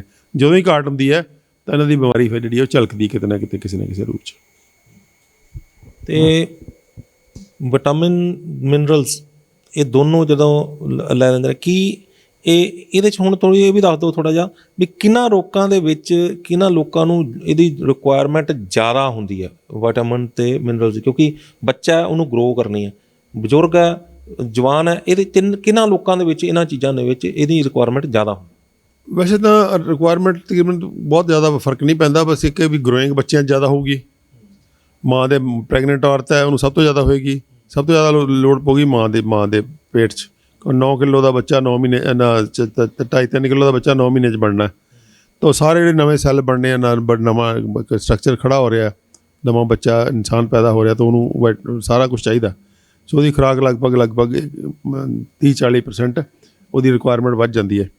ਫਿਰ ਉਸ ਤੋਂ ਬਾਅਦ ਜਿਹੜਾ ਗਰੋਇੰਗ ਬੱਚਾ ਹੈ ਉਹਦੀ ਵੱਧ ਜਾਂਦੀ ਹੈ, ਮਾਂ ਦੁੱਧ ਪਿਆ ਰਹੀ ਹੈ ਉਹਦੀ ਵੱਧ ਜਾਂਦੀ ਹੈ। ਫਿਰ ਜਿਹੜੀ ਲੜਕੀਆਂ ਨੇ ਉਹਨਾਂ ਦੀ ਜ਼ਿਆਦਾ ਹੁੰਦੀ ਹੈ। ਹਾਲਾਂਕਿ ਸਾਡੇ ਸਮਾਜ 'ਚ ਉਲਟਾ ਵਰਤਾਰਾ ਹੈ ਕਿ ਅਸੀਂ ਮੁੰਡਿਆਂ ਨੂੰ ਜ਼ਿਆਦਾ ਦਿੰਦੇ ਹਾਂ, ਲੇਕਿਨ ਲੜਕੀਆਂ ਨੂੰ ਜ਼ਰੂਰ ਜ਼ਿਆਦਾ ਹੁੰਦੀ, ਕਿਉਂਕਿ ਲੜਕੀਆਂ ਦੇ ਮੈਂਸਟਰਲ ਪਹਿਲਾਂ ਤਾਂ ਮੈਸੇਜ ਸ਼ੁਰੂ ਹੋ ਜਾਂਦੇ ਆ 10-12 ਸਾਲ 'ਤੇ। ਫਿਰ ਜਾ ਕੇ ਫਿਰ ਉਹ ਮੈਸੇਜ ਆਏਗੀ, ਹਰ ਮਹੀਨੇ ਬਲੱਡ ਲਾਸ ਹੋਣਾ। ਫਿਰ ਜਦੋਂ ਅੱਗੇ ਪ੍ਰੈਗਨੈਂਟ ਹੋ ਗਈ ਤਾਂ ਪ੍ਰੈਗਨੈਂਸੀ ਨੇ ਉਹਨੂੰ ਖਾ ਜਾਣਾ, ਫਿਰ ਉਹਦੇ ਬੱਚੇ ਨੂੰ ਦੁੱਧ ਪਿਲਾਏਗੀ ਉਹਨੂੰ ਖਾ ਜਾਣਾ। ਤਾਂ ਉਹ ਸਾਰੇ ਦਾ ਸਾਰਾ ਕਿਤੇ ਨਾ ਕਿਤੇ ਜਿਹੜਾ ਔਰਤਾਂ ਦੇ ਅੰਦਰ ਖੁਰਾਕੀ ਤੱਤ ਜਿਹੜੇ ਨੇ ਉਹ ਜ਼ਿਆਦਾ ਸੋਲ ਹੈ ਔਰਤ ਦਾ ਸਰੀਰ। ਤਾਂ ਇਹਦਾ ਬਜ਼ੁਰਗਾਂ ਦੇ ਵਿੱਚ ਜਿਹੜੀ ਪ੍ਰੋਬਲਮ ਆ ਜਾਂਦੀ ਹੈ ਕਿ ਬਜ਼ੁਰਗ ਜਿਹੜੇ ਨੇ ਉਹਨਾਂ ਦੀ ਇਮਿਊਨਿਟੀ ਘੱਟ ਜਾਂਦੀ ਹੈ, ਲੇਕਿਨ ਉਹਦੇ ਅੰਦਰ ਅੰਤੜੀਆਂ ਦੇ ਅੰਦਰ ਉਹਦੀ ਜਿਹੜੀ ਵਰਤੋਂ ਹੈ ਜਿਹੜੀ ਅਬਜ਼ੌਰਪਸ਼ਨ ਹੈ, ਯਾਨੀ ਕਿ ਖੂਨ 'ਚ ਜਾਣ ਦੀ ਜਿਹੜੀ ਮਾਤਰਾ ਹੈ ਉਹ ਘੱਟ ਜਾਂਦੀ, ਕਿਉਂਕਿ ਸਿਸਟਮ ਐਫੀਸ਼ੀਐਂਸ ਨੇ ਉਨੀ ਐਫੀਸ਼ੀਐਂਸੀ ਨਹੀਂ ਰਹਿੰਦੀ। ਸੋ ਉਹਨਾਂ ਨੂੰ ਵੀ ਉਹਨਾਂ ਦਾ ਵੀ ਖਿਆਲ ਰੱਖਣਾ ਪਏਗਾ, ਬਜ਼ੁਰਗਾਂ ਦਾ ਵੀ। ਸੋ ਆਪ ਹਰ ਏਜ ਦੀਆਂ ਆਪਣੀਆਂ ਸਪੈਸ਼ਲ ਲੋੜਾਂ ਨੇ। ਉਹ ਬਚਪਨ ਦੀਆਂ ਆਪਣੀਆਂ ਲੋੜਾਂ ਨੇ, ਪ੍ਰੈਗਨੈਂਸੀ ਔਰਤ ਦੀਆਂ ਪ੍ਰੈਗਨੈਂਟ ਔਰਤ ਦੀ ਲੋੜ ਹੈ, ਬ੍ਰੈਸਟ ਫੀਡਿੰਗ ਔਰਤ ਦੀ ਲੋੜ ਹੈ। ਇੱਦਾਂ ਹੀ ਬਜ਼ੁਰਗ ਜਿਹੜੇ ਨੇ ਉਹਨਾਂ ਦੀ ਆਪਣੀ ਲੋੜਾਂ ਨੇ, ਉਹਨਾਂ ਨੂੰ ਵੀ ਕੁਛ ਚੀਜ਼ਾਂ ਵੱਧ ਚਾਹੀਦੀਆਂ ਨੇ, ਵਿਟਾਮਿਨ ਸੀ ਵੱਧ ਚਾਹੀਦਾ ਉਹਨਾਂ ਨੂੰ, ਕਿਉਂਕਿ ਉਹਨਾਂ ਦੀ ਇਮਿਊਨਿਟੀ ਲੋ ਹੈ। ਤਾਂ ਉਹ ਸਾਰੇ ਦਾ ਸਾਰਾ ਕਿਤੇ ਨਾ ਕਿਤੇ ਤਾਂ ਵੈਸੇ ਸਰੀਰ ਜਦੋਂ ਕੰਮ ਕਰ ਰਿਹਾ ਤਾਂ ਬਾਈ ਐਂਡ ਲਾਰਜ ਆਪਾਂ ਨੂੰ ਜਿਹੜੀ ਆ ਖੁਰਾਕ ਜਿਹੜੀ ਆ ਉਹਦੇ ਅੰਦਰ ਸਾਰਾ ਬੈਲੈਂਸ ਦੇਣਾ ਬੇਹੱਦ ਜ਼ਰੂਰੀ ਹੈ। ਕਿਉਂਕਿ ਜਿਉਂਦਾ ਸਰੀਰ ਜਦੋਂ ਹੈਗਾ ਤਾਂ ਉਹਦੇ ਅੰਦਰ ਜਿਹੜੇ ਕੰਮਕਾਰ ਚੱਲ ਰਹੇ ਆ ਉਹ ਬਹੁਤ ਜ਼ਿਆਦਾ ਕੰਮ ਨੇ, ਅਤੇ ਬਹੁਤ ਜ਼ਿਆਦਾ ਵੱਡਾ ਇੱਕ ਜਿਹੜੀ ਸਾਡਾ ਸਰੀਰ ਹੁੰਦਾ, ਇੱਕ ਬਹੁਤ ਮੇਜਰ ਜਿਹਨੂੰ ਕਹਿੰਦੇ ਅੰਪਾਇਰ ਹੈ ਆਪਣੇ ਆਪ 'ਚ ਹੀ। ਅਤੇ ਉਹਦੀਆਂ ਆਪਣੇ ਵੱਲ ਬਹੁਤ ਜ਼ਿਆਦਾ ਸੈੱਲ ਨੇ ਉਹਦੇ ਅੰਦਰ। ਸਾਡੇ 11 ਕਰੋੜ ਜੀਵਾਂ ਦਾ ਅਸੀਂ ਪਰਵਰਿਸ਼ ਕਰਨੀ ਹੈ। 1 ਕਰੋੜ ਸਾਡੇ ਆਪਣੇ ਨੇ, 10 ਕਰੋੜ ਸਾਡੇ ਅੰਦਰ ਸਾਡੇ ਗੈਸਟ ਬੈਠੇ ਆ, ਦੋਸਤ ਨੇ। ਸੋ 11 ਕਰੋੜ ਜੀਵਾਂ ਨੂੰ ਅਸੀਂ ਪਾਲਣਾ। ਉਹਦੇ ਵਾਸਤੇ ਸਾਰਾ ਕੁਝ ਜਿਹੜਾ ਸਭ ਠੀਕ ਮਾਤਰਾ ਚਾਹੀਦਾ, ਔਰ ਠੀਕ ਮਾਤਰਾ 'ਚ ਵੀ ਠੀਕ ਚਾਹੀਦਾ। ਉਹਦੇ ਅੰਦਰ ਜਿਹੜੀ ਹੈ ਮਲਟੀਪਲ ਕਿਸਮ ਦੇ ਜਿਹੜੇ ਫੂਡ ਹੋਣੇ ਚਾਹੀਦੇ ਆ ਤਾਂ ਕਿ ਅਸੀਂ ਤੰਦਰੁਸਤ ਰਹਿ ਸਕੀਏ। ਡਾਕਟਰ ਸਾਹਿਬ ਤੁਸੀਂ ਠੀਕ ਮਾਤਰਾ ਦੀ ਗੱਲ ਕੀਤੀ ਹੈ। ਆਪਾਂ ਨੂੰ ਘਾਟ ਦੇ ਨਾਲ ਤਾਂ ਦੱਸਤਾ ਵੀ ਕਿਹੜੀ ਬਿਮਾਰੀਆਂ ਹੁੰਦੀਆਂ, ਜੇ ਵੱਧ ਜੇ ਅੰਦਰ ਉਹਦੀਆਂ ਵੀ ਬਹੁਤ ਬਿਮਾਰੀਆਂ। ਜਿਹੜੇ ਵਾਟਰ ਸੋਲੂਬਲ ਵਿਟਾਮਿਨ ਹੁੰਦੇ ਨੇ ਉਹ ਉਹਨਾਂ ਦੀ ਐਕਸੈਸ ਨਹੀਂ ਹੁੰਦੀ, ਕਿਉਂਕਿ ਕਿਡਨੀ 'ਚੋਂ ਕੱਢ ਦਿੰਦੀ ਆ ਉਹ। ਜਿਹੜੇ ਫੈਟ ਸੋਲੂਬਲ ਵਿਟਾਮਿਨ ਹੁੰਦੇ ਨੇ ਇਹ ਬਾਹਰ ਕੱਢਣੇ ਔਖੇ ਹੁੰਦੇ ਆ। ਉਹਦੇ 'ਚੋਂ ਵੀ ਜਿਹੜੀ ਜ਼ਿਆਦਾ ਟੌਕਸਿਟੀ ਹੁੰਦੀ ਹੈ ਫੈਟ ਸੋਲੂਬਲ ਵਿਟਾਮਿਨ 'ਚ, ਉਹ ਵਿਟਾਮਿਨ ਡੀ ਦੀ ਹੁੰਦੀ ਹੈ। ਡੀ ਬਾਰੇ ਵੀ ਹੁਣ ਪਹਿਲਾਂ ਜਿੰਨਾ ਕਹਿੰਦੇ ਸੀ ਵੀ ਇਹਦੀ ਟੌਕਸਿਟੀ ਹੋ ਜਾਏਗੀ, ਉਨੀ ਹੁਣ ਉਹ ਕਹਿੰਦੇ ਨਹੀਂ, ਇਹ ਤਾਂ ਘੱਟੋ ਘੱਟ 10 ਗੁਣਾ ਜ਼ਿਆਦਾ ਹੋਏਗਾ ਤਾਂ ਟੌਕਸਿਟੀ ਹੋਏਗੀ। ਤਾਂ ਉਹ ਵੀ ਹੁਣ ਇੰਨਾ ਪਹਿਲਾਂ ਡਰਾਉਂਦੇ ਹੁੰਦੇ ਸੀ ਜ਼ਿਆਦਾ ਵੀ ਵਿਟਾਮਿਨ ਡੀ ਸੰਭਲ ਕੇ ਖਾਓ, ਲੇਕਿਨ ਹੁਣ ਜਿਹੜੀ ਉਹਦੀ ਥੈਰੇਪੇਟਿਕ ਡੋਜ਼ ਹੈ ਅਤੇ ਉਹਦੀ ਜਿਹੜੀ ਟੌਕਸਿਕ ਡੋਜ਼ ਹੈ ਉਹਦੇ ਅੰਦਰ ਗੈਪ ਬਹੁਤ ਜ਼ਿਆਦਾ। ਸੋ ਟੌਕਸਿਕ ਡੋਜ਼ ਘੱਟੋ ਘੱਟ 10 ਗੁਣਾ ਜ਼ਿਆਦਾ ਹੋਏਗੀ ਤਾਂ ਵਿਟਾਮਿਨ ਡੀ ਕੋਈ ਟੌਕਸਿਕ ਹੋਏਗਾ। ਤਾਂ ਇਸ ਕਰਕੇ ਟੌਕਸਿਟੀ ਬਾਰੇ ਬਹੁਤ ਜ਼ਿਆਦਾ ਡਰਨ ਦੀ ਲੋੜ ਨਹੀਂ ਸਿਵਾਏ ਵਿਟਾਮਿਨ ਡੀ ਤੋਂ। ਉਹ ਵਿਟਾਮਿਨ ਡੀ ਅਗਰ ਜ਼ਿਆਦਾ ਹੋਏਗਾ ਤਾਂ ਫਿਰ ਉਹ ਜਿਹੜਾ ਕੈਲਸ਼ੀਅਮ ਡਿਪੋਜ਼ਿਟਸ ਹੋਣੇ ਸ਼ੁਰੂ ਹੋ ਜਾਣਗੇ ਗਲਤ ਥਾਵਾਂ 'ਤੇ ਕਿਤੇ ਕੈਲਸ਼ੀਅਮ ਡਿਪੋਜ਼ਿਟਸ ਹੋਣਗੇ, ਅਤੇ ਉਹਦੇ ਹੋਰ ਸਿੰਪਟਮ ਵੀ ਹੋ ਸਕਦੇ ਆ, ਬਾਕੀ ਸਿਸਟਮ ਨੂੰ ਵੀ ਡਿਸਟਰਬ ਕਰ ਸਕਦਾ, ਕਿਉਂਕਿ ਵਿਟਾਮਿਨ ਡੀ ਨਹੀਂ ਪੱਥਰੀਆਂ ਦਾ ਇੱਕ ਇਸ਼ੂ ਹੈ, ਅਦਰਵਾਈਜ਼ ਬਾਕੀ ਨਾੜਾਂ 'ਚ ਵੀ ਜੰਮੇਗਾ। ਵਿਟਾਮਿਨ ਡੀ ਇਹੋ ਜਿਹਾ ਚੀਜ਼ ਹੈ ਜਿਹੜੀ ਕਿ ਸਾਰੇ ਸਰੀਰ 'ਚ ਵਰਤੀ ਜਾਂਦੀ ਹੈ। ਤਾਂ ਵਿਟਾਮਿਨ ਡੀ ਐਕਸੈਸ ਅਗਰ ਹੋਏਗਾ ਬਹੁਤ ਜ਼ਿਆਦਾ, ਉਹ ਇੰਨੀ ਐਕਸੈਸ ਹੁੰਦੀ ਨਹੀਂ ਆਮ ਤੌਰ 'ਤੇ। ਇੰਨੀ ਅੱਤ ਕਰਨ ਵਾਲਾ ਬੰਦਾ ਕੈਲਸ਼ੀਅਮ ਦੀ ਅੱਤ ਮੈਂ ਹੁੰਦੀ ਦੇਖੀ ਹੈ। ਕੈਲਸ਼ੀਅਮ ਦੀਆਂ ਗੋਲੀਆਂ ਜਿਹੜੇ ਲੋਕ ਖਾਂਦੇ ਆ ਉਹ ਵਾਕਈ ਪ੍ਰੋਨ ਹੁੰਦੇ ਆ ਕੈਲਸ਼ੀਅਮ ਦੀਆਂ ਗੋਲੀਆਂ ਖਾਣ ਤੋਂ। ਮੈਂ ਸਟ੍ਰਿਕਟਲੀ ਮਨਾ ਕਰਦਾ ਹਾਂ, ਕੈਲਸ਼ੀਅਮ ਦੀਆਂ ਗੋਲੀਆਂ ਨਹੀਂ ਖਾਣੀਆਂ, ਐਕਸੈਪਟ ਫॉर ਕਿਤੇ ਰੇਅਰ ਸਿਚੁਏਸ਼ਨ ਖਾਣੀਆਂ ਵੀ ਪੈ ਜਾਣ ਕਿਤੇ ਵੀ ਤੁਸੀਂ ਕੋਈ ਕੈਲਸ਼ੀਅਮ ਦੀ ਬਹੁਤੀ ਘਾਟ ਆ ਗਈ ਤਾਂ ਉਹ ਬਹੁਤ ਥੋੜ੍ਹੇ ਸਮੇਂ ਲਈ ਖਾਣੀਆਂ ਚਾਹੀਦੀਆਂ ਨੇ, ਉਹ ਬਹੁਤ ਸੋਚ ਸਮਝ ਕੇ ਖਾਣੀਆਂ ਚਾਹੀਦੀਆਂ ਨੇ। ਕਿਡਨੀ ਵਾਲੇ ਪੇਸ਼ੈਂਟ ਨੂੰ ਜਿੱਦਾਂ ਖਾਣੀ ਪੈਂਦੀ ਹੈ ਤਾਂ ਉਹ ਕੋਸ਼ਿਸ਼ ਕਰਨੀ ਚਾਹੀਦੀ ਹੈ ਕਿ ਕੈਲਸ਼ੀਅਮ ਦੀ ਜ਼ਿਆਦਤੀ ਹੁੰਦੀ ਮੈਂ ਦੇਖੀ, ਅੱਖਾਂ ਨਾਲ ਦੇਖੀ ਹੋਈ ਹੈ, ਅਤੇ ਕੈਲਸ਼ੀਅਮ ਜ਼ਿਆਦਾ ਖਾਣ ਵਾਲੇ ਬੰਦਿਆਂ ਦੇ ਪੱਥਰੀਆਂ ਬਣਦੀਆਂ ਦੇਖੀਆਂ ਨੇ। ਲੇਕਿਨ ਬਾਕੀ ਕੋਈ ਐਡੀ ਆਪਾਂ ਕਹੀਏ ਵਿਟਾਮਿਨ ਦੀ ਕੋਈ ਐਕਸੈਸ ਹੋ ਜਾਂਦੀ ਕਿਸੇ ਦੀ, ਇਹਦੀ ਵੀ ਐਕਸੈਸ ਹੋ ਸਕਦੀ ਹੈ ਜੇ ਕੋਈ ਬੰਦਾ ਐਵੇਂ ਚੌੜ ਕਰ ਰਿਹਾ ਧੱਕੇ ਨਾਲ ਹੀ vitamin A readymade chemical form 'ਚ ਪੀ ਜਾ ਰਿਹਾ। ਉਹ ਵੀ ਇੱਦਾਂ ਦੇ ਟੌਕਸਿਕ ਸਿੰਪਟਮ ਨੇ, ਉਹਦੇ ਐਪੀਥੀਲੀਅਮ ਨੂੰ ਖਰਾਬ ਕਰਨ ਲੱਗ ਜਾਏਗਾ। ਉਹ ਕੋਈ ਅੱਖਾਂ ਨੂੰ ਨਹੀਂ ਖਰਾਬ ਕਰਦਾ ਐਕਸੈਸ, ਉਹ ਤਾਂ ਡੈਫੀਸ਼ੀਐਂਸੀ ਖਰਾਬ ਕਰਦੀ ਹੈ। ਲੇਕਿਨ ਵਿਟਾਮਿਨ ਡੀ ਦੇ ਲਿਵਰ ਪੈਟੋਟੌਕਸਿਕ ਹੈ, ਬੇਸਿਕਲੀ ਲਿਵਰ ਲਈ ਟੌਕਸਿਕ ਹੋ ਜਾਂਦੀ ਹੈ। ਉਹ ਭੁੱਖ ਮਰ ਜਾਏਗੀ, ਉਹਦੀ ਲਿਵਰ ਦੇ ਫੰਕਸ਼ਨ ਡਿਸਟਰਬ ਹੋਣਗੇ। ਤਾਂ ਉਹ ਵੀ ਬਹੁਤ ਲੋਅ ਡੋਜ਼ 'ਤੇ ਨਹੀਂ ਹੁੰਦਾ, ਬਹੁਤ ਹਾਈ ਡੋਜ਼ ਹੈ। ਕਿ ਬੰਦਾ ਹੁਣ ਸ਼ੀਸ਼ੀ ਵਿਟਾਮਿਨ ਏ ਦੀ ਬੈਠਾ ਜਾਊਂ ਹੀ ਪੀ ਜਾਊਗਾ ਚੌੜ ਕਦੇ, ਪਰ ਖੁਦ ਹੀ ਹੁੰਦੀ ਦੇਖੀ ਨਹੀਂ। ਥਿਓਰੈਟੀਕਲੀ ਪੋਸੀਬਲ ਹੈ, ਹੁੰਦੀ ਦੇਖੀ ਨਹੀਂ। ਮੈਂ ਐਕਸੈਸ 'ਚੋਂ ਮੈਂ ਜੇ ਆਪਣੇ 50 ਸਾਲ ਦਾ ਕੈਰੀਅਰ ਲਾਵਾਂ ਤਾਂ ਮੈਂ ਕੈਲਸ਼ੀਅਮ ਦੀ ਜ਼ਿਆਦਤੀ ਹੋਣ ਤੋਂ ਇਲਾਵਾ ਸ਼ਾਇਦ ਬਾਕੀ ਵਿਟਾਮਿਨ ਦੀ ਕੋਈ ਬਹੁਤੀ ਜ਼ਿਆਦਤੀ ਹੁੰਦੀ ਦੇਖੀ ਨਹੀਂ ਹੈ। ਹਾਂ, ਇਹਨਾਂ ਦੀ ਜਿਹੜੀ ਕੈਮੀਕਲ ਫਾਰਮ 'ਚ ਮਲਟੀਵਿਟਾਮਿਨ ਹੈਗੇ ਨੇ, ਇਹਨਾਂ ਦੀ ਕੋਈ ਯੂਟਿਲਿਟੀ ਨਹੀਂ ਹੈ। ਉਹ ਗੱਲ ਪ੍ਰੂਵ ਹੋ ਗਈ ਹੈ ਕਿ ਇਹਨਾਂ ਨੂੰ ਖਾਣਾ ਨਹੀਂ ਚਾਹੀਦਾ, ਕਿਉਂਕਿ ਕੈਮੀਕਲ ਫਾਰਮ 'ਚ ਹੋਣਗੇ ਫਿਰ ਇਹ ਨੁਕਸਾਨ ਕਰਨਗੇ। ਮੈਂ ਕੈਮੀਕਲ ਫਾਰਮ ਦੀ ਗੱਲ ਨਹੀਂ ਕਰ ਰਿਹਾ। ਕੈਮੀਕਲ ਫਾਰਮ 'ਚ ਆਪਾਂ ਜੇ ਮਲਟੀਵਿਟਾਮਿਨ ਖਾਵਾਂਗੇ ਤਾਂ ਉਹਦੇ ਅਦਰ ਹੋਰ ਵੀ ਨੁਕਸਾਨ ਹੈ, ਜਿੱਦਾਂ ਕੈਂਸਰ ਕਾਰਕ ਬਣ ਸਕਦੇ ਆ। ਵਿਟਾਮਿਨ ਏ ਹੁਣ ਕੈਂਸਰ ਕਾਰਕ ਬਣ ਸਕਦਾ ਹੈ ਜੇ ਤੁਸੀਂ ਕੈਮੀਕਲ ਫਾਰਮ 'ਚ ਖਾਓਗੇ ਤਾਂ। ਲੇਕਿਨ ਨੈਚੁਰਲ ਫਾਰਮ 'ਚ ਇਹਨਾਂ ਦੀ ਕੋਈ ਐਕਸੈਸ ਨਹੀਂ ਹੁੰਦੀ। ਤਾਂ ਹੀ ਅਸੀਂ ਮਨਾ ਕਰਦੇ ਹਾਂ ਕਿ ਜੇ ਤੁਸੀਂ ਨੈਚੁਰਲ ਫਾਰਮ 'ਚ ਹੀ ਖਾਓ, ਇਹਨਾਂ ਨੂੰ ਤੁਸੀਂ ਨਕਲੀ ਫਾਰਮ 'ਚ ਖਾਓ ਹੀ ਨਾ। ਨਕਲੀ ਫਾਰਮ 'ਚ ਖਾਣ ਦਾ ਕੋਈ ਫਾਇਦਾ ਵੀ ਨਹੀਂ ਹੈ, ਨਾ ਬਹੁਤੇ ਯੂਜ਼ ਹੁੰਦੇ ਆ, ਅਤੇ ਜਿਹੜਾ ਹੈ ਫਾਇਦਾ ਕੋਈ ਹੈ ਨਹੀਂ ਗਾ, ਉਹਦਾ ਨੁਕਸਾਨ ਹੋਣ ਦੀ ਸੰਭਾਵਨਾ ਹੈ। ਇਸ ਕਰਕੇ ਬੈਟਰ ਹੈ ਉਹਨੂੰ ਫੂਡ ਦੇ ਤੌਰ 'ਤੇ ਖਾਓ। ਉਦੋਂ ਤੁਹਾਡੇ ਖਾਣੇ 'ਚ ਇੰਨੀ ਵੈਰਾਈਟੀ ਹੋਣੀ ਚਾਹੀਦੀ ਹੈ, ਕਿਉਂਕਿ ਉਹਦੀ ਮਾਤਰਾ ਬਹੁਤ ਥੋੜ੍ਹੀ ਚਾਹੀਦੀ ਹੈ। ਕੈਲਸ਼ੀਅਮ ਨੂੰ ਛੱਡ ਕੇ ਬਾਕੀ ਸਾਰੇ ਵਿਟਾਮਿਨ ਦਾ ਬਹੁਤ ਮਾਈਕਰੋ ਕੁਆਂਟਿਟੀ ਚਾਹੀਦੇ ਆ, ਅਤੇ ਉਹਨਾਂ 'ਤੇ ਜਦੋਂ ਤੁਸੀਂ ਵੈਰਾਈਟੀ ਤੁਹਾਡੇ ਫੂਡ 'ਚ ਹੋਈ, ਚਾਹੇ ਤੁਸੀਂ ਥੋੜ੍ਹਾ ਵੀ ਖਾ ਲਓ ਤਾਂ ਵੀ ਤੁਹਾਡੀ ਲੋੜ ਪੂਰੀ ਹੋ ਜਾਂਦੀ ਹੈ। ਇਸ ਕਰਕੇ ਕੁੱਲ ਮਿਲਾ ਕੇ ਕਹਿ ਸਕਦੇ ਹਾਂ ਕਿ ਜਿਹੜੇ ਲੋਕ ਧੜਾ ਧੜ ਜਿਹੜੇ ਜਿਹੜੀਆਂ ਉਹਦੀਆਂ ਗੋਲੀਆਂ ਕੈਪਸੂਲ ਖਾ ਰਹੇ ਨੇ ਵਿਟਾਮਿਨਸ ਦੀਆਂ, ਉਹ ਸਾਵਧਾਨ ਹੋ ਜਾਣ ਕਿ ਉਹ ਵੱਡੀਆਂ ਬਿਮਾਰੀਆਂ ਵੀ ਉਹਨਾਂ ਨੂੰ ਹੋ ਸਕਦੀਆਂ। ਬਿਲਕੁਲ ਬਿਲਕੁਲ। ਜਿਹੜੇ ਨਿਊਟ੍ਰੀਸ਼ਨਲ ਸਪਲੀਮੈਂਟ ਖਾਣਾ ਜਿਹੜਾ ਇਹ ਕੋਈ ਬਹੁਤ ਵਧੀਆ ਆਦਤ ਨਹੀਂ ਹੈ, ਇਹਨੂੰ ਡਿਸਕਰੇਜ ਕਰਨਾ ਚਾਹੀਦਾ। ਔਰ ਸਿਰਫ ਸਪੈਸ਼ਲ ਸਿਚੁਏਸ਼ਨ 'ਚ ਅਗਰ ਬਹੁਤ ਹੀ ਕਿਤੇ ਕਿਸੇ ਨੂੰ ਘਾਟ ਹੈ ਤਾਂ ਆਰਜੀ ਤੌਰ 'ਤੇ, ਜਿਵੇਂ ਵਿਟਾਮਿਨ ਡੀ ਦੀ ਬਹੁਤ ਘਾਟ ਆ ਗਈ, ਅਸੀਂ ਕਹਿ ਦਿੰਦੇ ਹਾਂ ਥੋੜ੍ਹੀ ਦੇਰ ਖਾ ਲੈ ਚੱਲ, ਲੇਕਿਨ ਉਹ ਬਹੁਤ ਸੰਭਲ ਕੇ ਖਾਣੇ ਚਾਹੀਦੇ ਆ। ਜੇ ਆਪਾਂ ਬਿਲਕੁਲ ਮਨਾ ਨਹੀਂ ਵੀ ਸੋਚਦੇ ਵੀ ਆਪਾਂ ਮਨਾ ਨਾ ਕਰੀਏ, ਤਾਂ ਸੰਭਲ ਕੇ ਖਾਣੇ ਚਾਹੀਦੇ ਆ। ਉਹਨਾਂ ਦਾ ਜਿੱਥੇ ਫਾਇਦਾ ਮਾੜਾ ਮੋਟਾ ਹੋਣ ਦੀ ਸੰਭਾਵਨਾ ਹੈਗੀ ਹੈ, ਜੋ ਨੁਕਸਾਨ ਹੋਣ ਦੀ ਸੰਭਾਵਨਾ ਬਹੁਤ ਜ਼ਿਆਦਾ ਹੈ, ਨੁਕਸਾਨ ਦੀ ਸੰਭਾਵਨਾ ਬਹੁਤ ਜ਼ਿਆਦਾ ਹੈ। ਇਸ ਕਰਕੇ ਜਿਹੜੀ ਇਹ ਕੈਮੀਕਲ ਸ਼ਕਲ 'ਚ ਜਿਹੜੇ ਨਿਊਟ੍ਰੀਸ਼ਨਲ ਸਪਲੀਮੈਂਟਸ ਜਿਹਨੂੰ ਆਪਾਂ ਟੌਨਿਕਸ ਕਹਿੰਦੇ ਆ, ਇਹਨਾਂ ਨੂੰ ਅਵਾਇਡ ਕਰਨਾ ਚਾਹੀਦਾ। ਆਇਰਨ ਦੀ ਟੌਨਿਕਸ, ਕਈ ਵਾਰੀ ਆਇਰਨ ਦੀ ਟੌਨਿਕ ਦੀ ਲੋੜ ਪੈ ਜਾਂਦੀ, ਕਈ ਵਾਰੀ ਅਨੀਮੀਆ ਬਹੁਤ ਜ਼ਿਆਦਾ ਹੁੰਦਾ। ਕਿਤੇ ਆਪਾਂ ਕਹਿ ਸਕਦੇ ਹਾਂ ਆਇਰਨ ਬਾਰੇ ਆਪਾਂ ਕਹਿ ਸਕਦੇ ਹਾਂ ਕਿ ਆਇਰਨ ਦੀ ਟੌਨਿਕ ਲੈਣੀ ਪੈ ਸਕਦੀ ਕਿਤੇ ਜੇ ਅਨੀਮੀਆ ਹੈਗਾ ਤਾਂ ਸਿਮਿਲਰਲੀ ਆਪਾਂ ਕਹਿ ਸਕਦੇ ਹਾਂ ਕਿ ਵਿਟਾਮਿਨ ਡੀ ਲੈਣਾ ਪੈ ਸਕਦਾ, ਵਿਟਾਮਿਨ ਡੀ ਦੀ ਬਹੁਤ ਡੈਫੀਸ਼ੀਐਂਸੀ ਹੋ ਗਈ ਤਾਂ। ਜੇ ਕੋਈ ਬੱਚਾ ਕੋਈ ਸ਼ੋਅ ਕਰ ਰਿਹਾ ਵਿਟਾਮਿਨ ਏ ਦੀ ਘਾਟ ਸ਼ੋਅ ਕਰ ਰਿਹਾ ਅਤੇ ਉਹਦੇ ਨਿਊਟ੍ਰੀਸ਼ਨ 'ਚੋਂ ਨਹੀਂ ਮਿਲ ਰਿਹਾ ਉਹਨੂੰ, ਮਤਲਬ ਬੜੀ ਹੀ ਸਾਵਧਾਨੀ ਨਾਲ ਜਿਹੜੇ ਨੇ ਨਿਊਟ੍ਰੀਸ਼ਨਲ ਸਪਲੀਮੈਂਟਸ ਯੂਜ਼ ਕਰਨੇ ਚਾਹੀਦੇ ਆ। ਜੇ ਤੁਸੀਂ ਜੇ ਤੁਹਾਨੂੰ ਸਾਵਧਾਨੀ ਨਾਲ ਨਾ ਕੀਤੇ ਤਾਂ ਉਹਦੀ ਸੰਭਾਵਨਾ ਇਹ ਬਣ ਜਾਏਗੀ ਕਿ ਨੁਕਸਾਨ ਜ਼ਿਆਦਾ ਹੋਊਗਾ, ਫਾਇਦਾ ਘੱਟ ਹੋਊਗਾ। ਬਹੁਤ ਧੰਨਵਾਦ ਡਾਕਟਰ ਸਾਹਿਬ, ਤੁਸੀਂ ਵਿਟਾਮਿਨ ਐਂਡ ਮਿਨਰਲਸ ਦੀ ਭਰਪੂਰ ਜਾਣਕਾਰੀ, ਯਾਨੀ ਕਿ ਪੂਰਾ ਪੈਕੇਜ ਜਿਹੜਾ ਤੁਸੀਂ ਪਬਲਿਕ ਦੇ ਹਵਾਲੇ ਕੀਤਾ ਹੈਗਾ, ਅਤੇ ਮੈਨੂੰ ਲੱਗਦਾ ਕਿ ਇਸ ਤੋਂ ਬਾਅਦ ਹੁਣ ਕਿਸੇ ਨੂੰ ਲੋੜ ਨਹੀਂ ਪੈਣੀ ਕਿ ਇਸ ਨੂੰ ਸਮਝਣ ਦੀ। ਅਤੇ ਆਪਣਾ ਡਾਕਟਰ ਆਪ ਬਣੋ ਦੇ ਵਿੱਚ ਇਹ ਇੱਕ ਐਪੀਸੋਡ ਐਸਾ ਹੈਗਾ ਜਿਹੜੀ ਕਿ ਇੱਕ ਲਾਇਬ੍ਰੇਰੀ ਦੇ ਵਿੱਚ ਸੰਭਾਲ ਕੇ ਰੱਖਣ ਲਾਇਕ ਹੈ। ਬਹੁਤ ਬਹੁਤ ਧੰਨਵਾਦ। ਧੰਨਵਾਦ ਜੀ। ਸੋ ਇਹ ਸਨ ਆਪਣੇ ਡਾਕਟਰ ਅਮਰ ਸਿੰਘ ਆਜ਼ਾਦ, ਜਿਨ੍ਹਾਂ ਨੇ ਸਾਨੂੰ ਮਿਨਰਲਸ ਅਤੇ ਸਾਨੂੰ ਜਿਹੜੇ ਵਿਟਾਮਿਨਸ ਦੀ ਜਿਹੜੀ ਹੈ ਉਹ ਪੂਰੀ ਜਾਣਕਾਰੀ ਦਿੱਤੀ ਹੈ। ਕੀ ਰੋਲ ਹੈ ਬਾਡੀ ਦੇ ਅੰਦਰ ਮਿਨਰਲਸ ਅਤੇ ਵਿਟਾਮਿਨਸ ਦਾ, ਕਿੱਦਾਂ ਅੰਦਰ ਕੰਮ ਕਰਦੇ ਨੇ, ਕਿੱਦਾਂ ਇਹਨਾਂ ਦੇ ਵੱਧ ਜਾਣ ਤੱਕ ਕੀ ਪ੍ਰੋਬਲਮ ਆਉਂਦੀ ਹੈ, ਘੱਟ ਜਾਣ ਤੱਕ ਕੀ ਪ੍ਰੋਬਲਮ ਆਉਂਦੀ ਹੈ। ਜਦੋਂ ਘਾਟ ਹੁੰਦੀ ਹੈ ਤਾਂ ਫਿਰ ਅਸੀਂ ਕਿਹੜੇ ਸੋਰਸ ਲੱਭਦੇ ਹਾਂ ਜਿਹਦੇ 'ਚੋਂ ਸਾਨੂੰ ਵਿਟਾਮਿਨ ਅਤੇ ਮਿਨਰਲਸ ਮਿਲਦੇ ਨੇ, ਅਤੇ ਉਹਦੇ ਅਸਲ ਸੋਰਸ ਕਿਹੜੇ ਹੋਣੇ ਚਾਹੀਦੇ ਨੇ। ਕੈਮੀਕਲ ਰੂਪੀ ਜਿਹੜੀਆਂ ਆਪਾਂ ਚੀਜ਼ਾਂ ਲੈ ਰਹੇ ਹਾਂ ਉਹ ਕਿੱਦਾਂ ਬਾਡੀ ਨੂੰ ਨੁਕਸਾਨ ਕਰ ਰਹੀਆਂ ਨੇ। ਵਿਟਾਮਿਨ ਡੀ ਦਾ ਜਿਹੜਾ ਬਾਡੀ ਦੇ ਅੰਦਰ ਕੀ ਰੋਲ ਹੈਗਾ, ਵਿਟਾਮਿਨ ਡੀ ਤੋਂ ਕਿਸ ਤਰੀਕੇ ਦੇ ਨਾਲ ਧੁੱਪ ਤੋਂ ਜਾਂ ਸੂਰਜ ਦੀਆਂ ਕਿਰਨਾਂ ਤੋਂ ਸਾਨੂੰ ਡਰਾਇਆ ਗਿਆ, ਸੂਰਜ ਦੀਆਂ ਕਿਰਨਾਂ ਬਾਡੀ ਲਈ ਕਿੰਨੀਆਂ ਕੁ ਜ਼ਰੂਰੀ ਨੇ, ਵਿਟਾਮਿਨ ਡੀ ਜਿਹੜਾ ਉਸ ਦਾ ਬਾਡੀ ਦੇ ਅੰਦਰ ਕੀ ਰੋਲ ਦਾ ਹੈ, ਅਤੇ ਉਹਦੀ ਘਾਟ ਜਿਹੜੀ ਆ ਉਹ ਕਿਸ ਤਰੀਕੇ ਦੇ ਨਾਲ ਜਿਹੜੀ ਨਿਕਲ ਕੇ ਸਾਹਮਣੇ ਆਉਂਦੀ ਹੈ। ਇਹ ਸਾਰਾ ਦਾ ਸਾਰਾ ਵਰਤਾਰਾ ਅੱਜ ਤੁਹਾਡੇ ਸਾਹਮਣੇ ਖੋਲ੍ਹ ਕੇ ਰੱਖ ਦਿੱਤਾ। ਉਮੀਦ ਕਰਦੇ ਹਾਂ ਕਿ ਇਹ ਵੀਡੀਓ ਤੁਹਾਨੂੰ ਪਸੰਦ ਆਈ ਹੋਵੇਗੀ, ਅਤੇ ਜੇ ਪਸੰਦ ਆਈ ਹੈ ਤਾਂ ਇਸ ਨੂੰ ਵੱਧ ਤੋਂ ਵੱਧ ਸ਼ੇਅਰ ਕਰ ਦਿਓ, ਕਿਉਂਕਿ ਇਹ ਉਹ ਜਾਣਕਾਰੀਆਂ ਨੇ ਜਿਹੜੀਆਂ ਜਾਣਕਾਰੀਆਂ ਘਰ ਘਰ ਤੱਕ ਪਹੁੰਚਾਉਣ ਦੀ ਲੋੜ ਹੈ। ਜੇ ਇਹ ਜਾਣਕਾਰੀਆਂ ਘਰ ਘਰ ਤੱਕ ਪਹੁੰਚਣਗੀਆਂ ਤਾਂ ਤੰਦਰੁਸਤ ਸਮਾਜ ਦੀ ਸਿਰਜਣਾ ਹੋਏਗੀ। ਤੰਦਰੁਸਤ ਸਮਾਜ ਦੀ ਸਿਰਜਣਾ ਕਿਸੇ ਲੰਗਰ ਲਾਉਣ ਤੋਂ, ਕਿਸੇ ਪੁੰਨਦਾਨ ਕਰਨ ਤੋਂ ਘੱਟ ਨਹੀਂ ਹੈ। ਕੋਈ ਲੋੜ ਨਹੀਂ ਕਿਸੇ ਪਾਸੇ ਜਾ ਕੇ ਲੰਗਰ ਲਾਉਣ ਦੀ, ਕੋਈ ਲੋੜ ਨਹੀਂ ਕਿਸੇ ਪਾਸੇ ਪੁੰਨਦਾਨ ਕਰਨ ਦੀ ਜਾਂ ਕਿਸੇ ਜੱਗ ਕਰਨ ਦੀ।